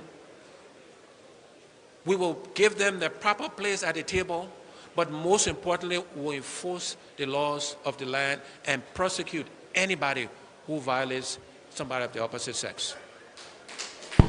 Thank you, Mr. Cummings. Mr. Bromskin, would you please go to the podium? Do you need me to repeat the question? No, not really. Okay, thank you. Let's start with the young girls and the classroom.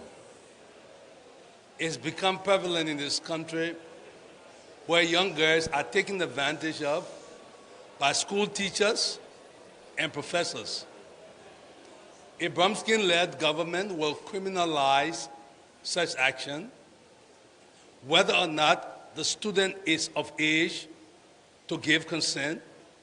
If you're teaching a girl, there is no place, no room for you to go out with her. If you went out with her, you go to jail. Finish. The lesson will be well taught in this country. With regards to women and rape, the law is on the book. What it takes now is the enforcement of the law. As a lawyer, I commit to the people of Liberia, especially to the women, that we will enforce the law. I'm concerned about the rights of women because 3 of the people who I love the most happen to be women. My late mother, my wife Estelle, who's sitting down there, 42 years, she tolerated me. I just want to say that I love you so dearly, Mommy. You know? and my daughter Charlene, who has shown to be a much better politician than I am. But these three women have shaped my life in many ways. And the least I can do is to show to every woman in this country that I have your back. I have your back. Thank you, Mr. Vice President Boyka.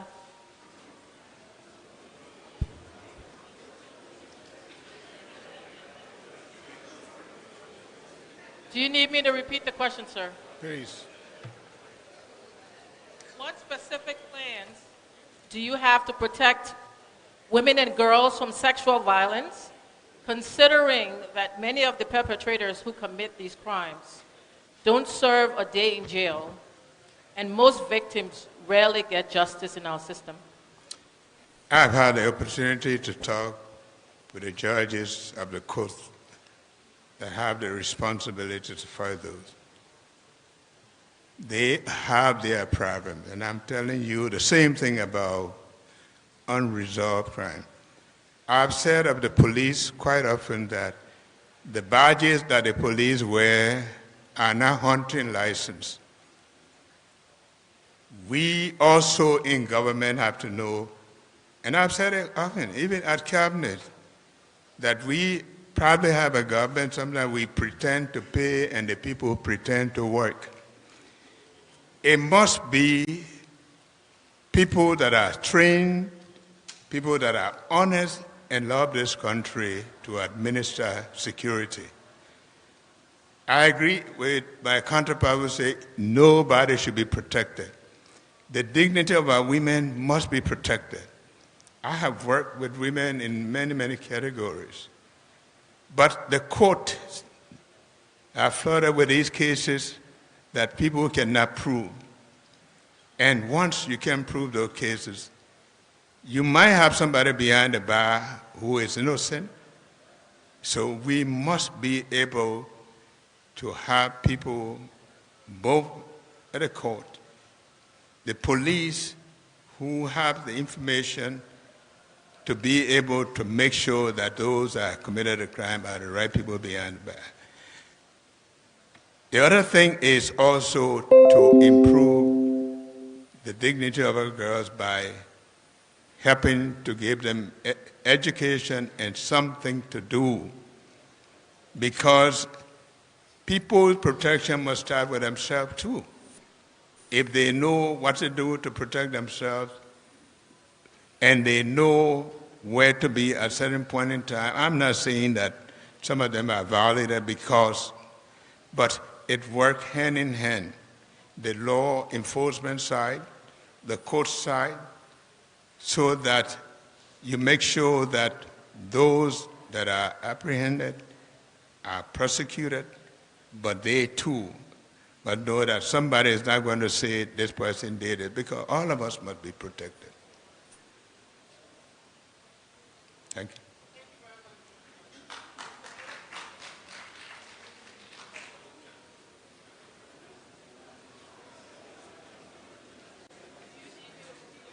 No, it's fine.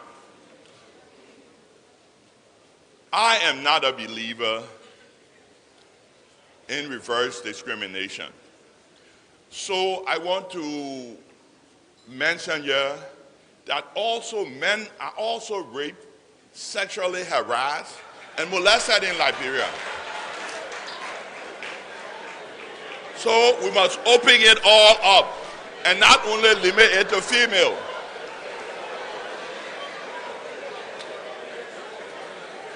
The thing here, and I want the female to know that I have 5 female, 4 girls, and 1 wife. And they're all my heroes.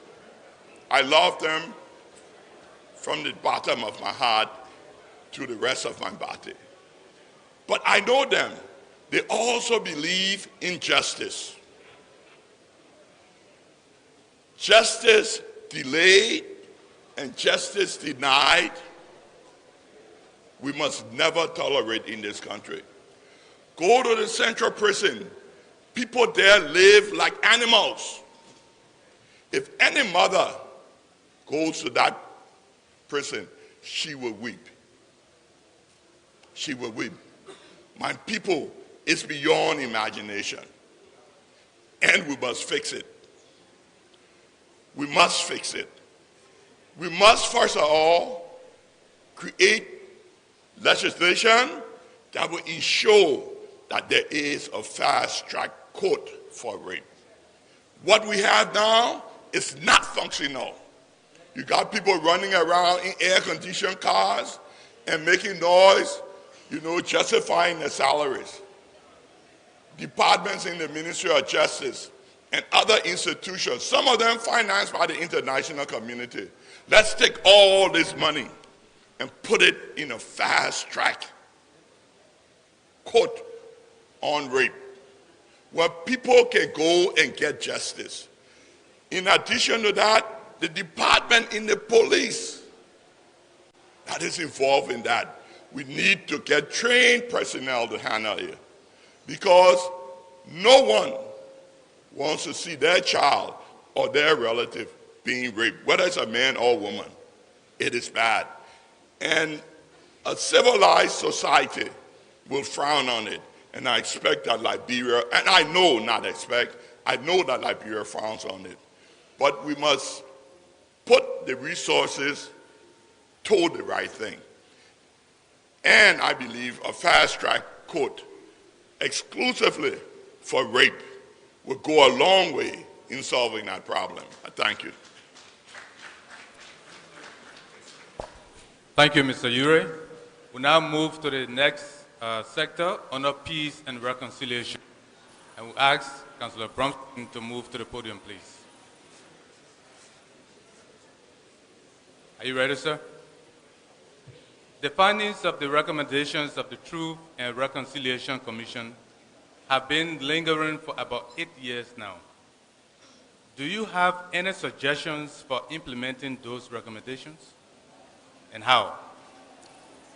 Before I answer that question, I want to go back to the earlier questions, because listening to some of the responses after me, I want to make sure that we all understand a woman who is raped or a girl who is abused can never be considered as a culprit. She is always a victim. And the law and the justice system must recognize that. We must even put in our school now educators who will train our young girls to let them know that there is nothing wrong with them complaining when their teacher touches them places that they should not be touched. I just want to make that point. Now let's come to peace and reconciliation. My understanding of the report is that it took two parallel approaches, one retributive and the other restorative justice. Retributive justice, it's been a long time. 8 years, as you said. My challenge as the president of this country is to reconcile our people, rebuild our country, and move this country forward. Do not mistake that to mean that I would tolerate impunity. There is no statute of limitation on felonies. So people may be grabbed later on. But for now, I think it's more important that we adopt the Palawa Hut approach, where perpetrators are shamed and victims are made whole again. Now, there can always be a hybrid of the situation, where you invite everyone who participated in the war to come to the Palawa Hut, and where they're shamed and the victim is made whole. If they refuse to come, then you can put the criminal justice machinery into motion. have them arrested, have them prosecuted. You may not even have to wait for a war crime court. But one thing I am certain of, there should be no impunity. No one should get away with the crimes that he or she have committed. Thank you. Thank you, sir. Mr. Cummings? Same question. Do you want to repeat it? No. Thank you. Let me start answering that question by saying that, you know, we can't, no human being can do anything about yesterday or even an hour ago. We can only influence the moment now and the future. And I believe we as Liberians should focus on a reconciled future. Yes, we have to acknowledge the pain and the hurt caused in our country. We should not tolerate impunity. But I believe if we focus on the retributive portions of that report, it will consume us. It will divide us. It will have us looking backward instead of forward. So I want to convene a national conference of Liberians to once and for all address this issue of reconciliation. I want us to look at our national symbols. I want us to acknowledge the pain and hurt. I want us to build monuments where it is appropriate and makes sense. But I want us to look forward. I also believe, and I keep coming back to this economy, and I'm becoming a broken record, and I refer to this as this bowl of rice we all eat from. If we grow this bowl of rice, and every Liberian believes they can put their hand or their spoon and have access to it, it will help in the reconciliation process. It will help move us forward, move us ahead. When you have a shrinking economic pie, everybody looks after themselves. Then maybe they look after their family. Then maybe they look after their tribe and their community. But if we're expanding this economic pie and everybody has access, it will begin to fundamentally address reconciliation. But again, I emphasize, I'm for looking at a positive future for our people, for our country. Unfortunately, we cannot do anything about the past. And I don't want us as a country, as a people, to get consumed because I believe it will be more divisive. So let's come together. Let's have a conference. Let's acknowledge the pain and the hurt. Let's ensure that this never happens again, that there's no more impunity for any kind of killing or malfeasance. But let's look forward, my fellow Liberians. Let's look ahead. And I think that's how we'll move Liberia forward. Thank you very much. Thank you, Mr. Cummings. Mr. Vice President.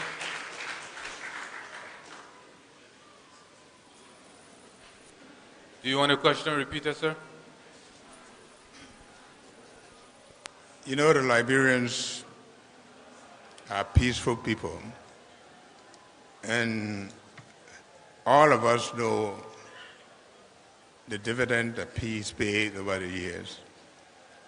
When the TRC started, I had always wanted to see the South African approach. And you know very well the Palawa Hut. We've used that and we need to do that. But I also believe that people must not just speak peace, they must see you moving in that direction, practicing our conduct in government, the way we behave to one another, the removal of impunity. I also believe that people talk about reconciliation.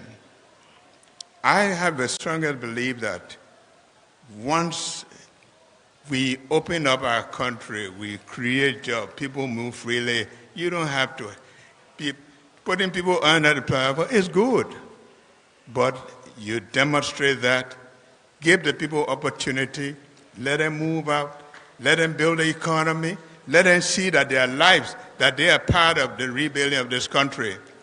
Let Liberians begin to see themselves doing businesses. The hurt is there. That hurt will go over a period with policies that will improve the people's lives. You can put the people under the Palawa 10 years. It might just make a small difference. But let our conduct to see that the lives of people have been touched. I believe in the South African version, where we make sure that the court system is not what I would just recommend, but most people, if you go up country, you hear the feeling of people, they want to enjoy the peace now, they want to see their life transformed. We should speed up to give them that which make them see themselves as part of this country. Their children going to school, they have better health centers. And you will see gradually their life will improve and they will begin to build a peace. It doesn't take me to do it. It takes the policy that we put in place to better their lives. Thank you, sir. Thank you. Can we ask the security out there, please? The noise is infiltrating here. Can they please ask them to move away? Mr. Ure?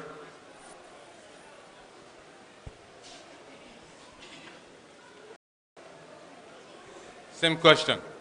The TRC, not only the report,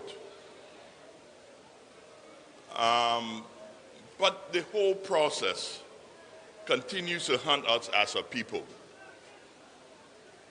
And the reason why is because we didn't do it right. And we were not patriotic. And we were not genuine in the whole process. We had actors in our Civil War who actually were members of the TRC. We had actors in our Civil War who appeared before the TRC and admitted to the crime and boasted about it and said that they have no regret and we didn't have the system to go after them judicially. Where does it leave us as a people? We have perpetrators of atrocity and all because they manipulated the system. In fact, they've been manipulating our democracy for decades, and they continue to manipulate it. None of them were recognized in that TRC for the ills they did to our society. They're free today. Under a Euro-Dopo-led government, we are prepared to go, be the first to any war crime tribunal to exonerate ourselves and anybody else that relates to us. But we must revisit the TRC. It must be revisited. Or we must just squash it. It must be revisited, and the people we in Liberia who've been living here, not people who just came, we know who did what in this country. And for them to be free, we say it's wrong. They always sit behind pushings and get away with it. And that's what they did with the TRC. They put all the people on the TRC to ensure that they are protected. So everybody that participated in the war must get the day in court. Finally, my people, on reconciliation, the TRC and all, I want to tell you all here today that the ALP, the All Liberian Party, has what we call the 15 months things we must do for the Liberian people. And the first one of those is that we must reconcile and unite our country. The first of it, we have recognized that the most important thing in our country is reconciliation and unity. And in between, we must provide safe drinking water, electricity, jobs, and all of that. But the last must of the ALP is that we must love one another. And it's that love that surpasses all understanding. It's the love for Liberia that brings us here today.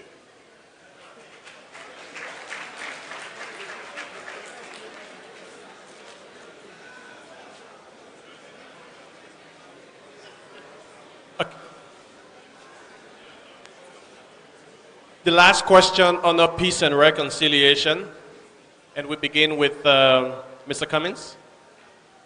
Yeah.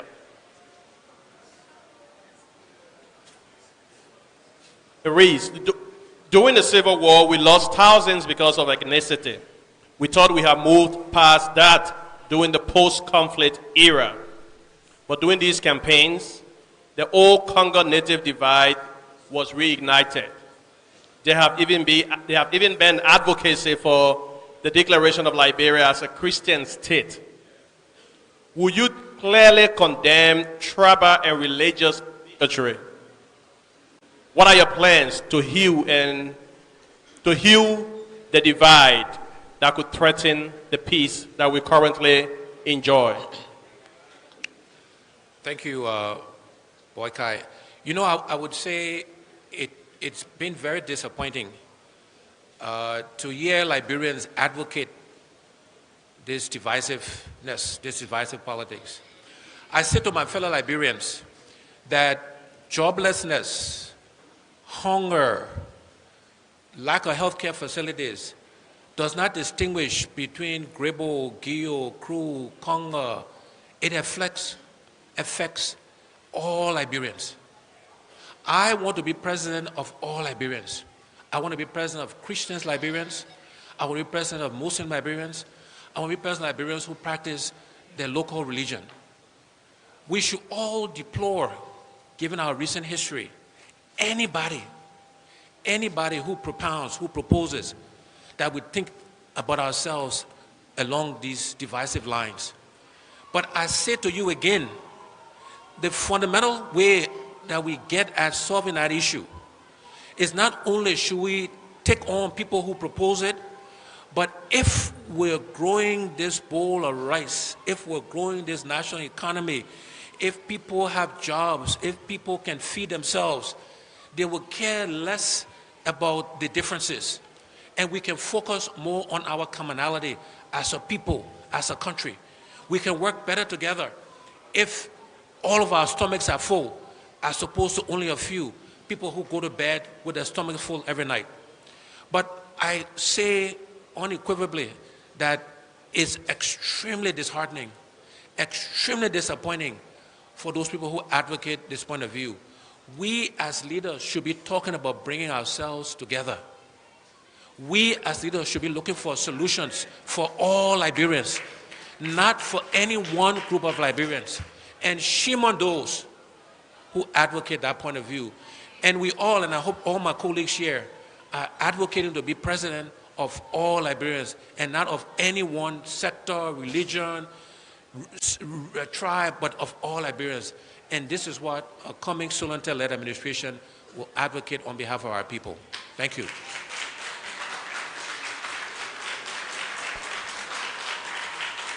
Vice President Boykai.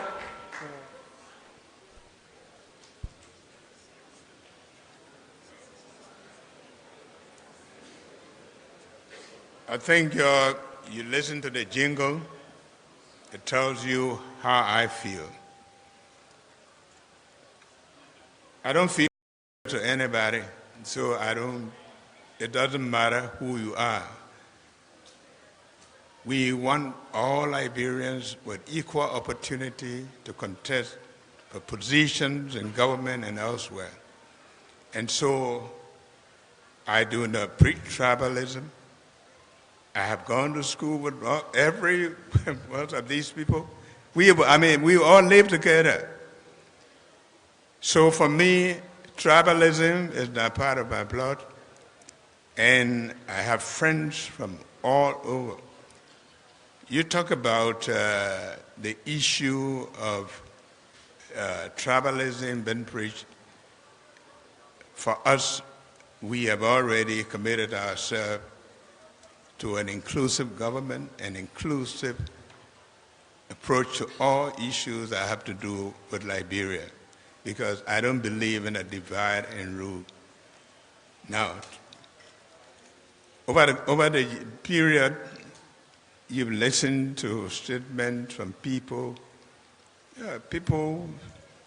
We make sure that we guide our people to understand that this Liberia is for all, and that all of us can live in peace, but we have to practice what we preach so that we can be seen as Liberians together. The other point, to declare Liberia a Christian state. Now, I think I'm on record to say that if you want to be seen as a good Christian, practice it. Live the Christ-like and be able to win people. Putting a tattoo on your back doesn't make you a Christian.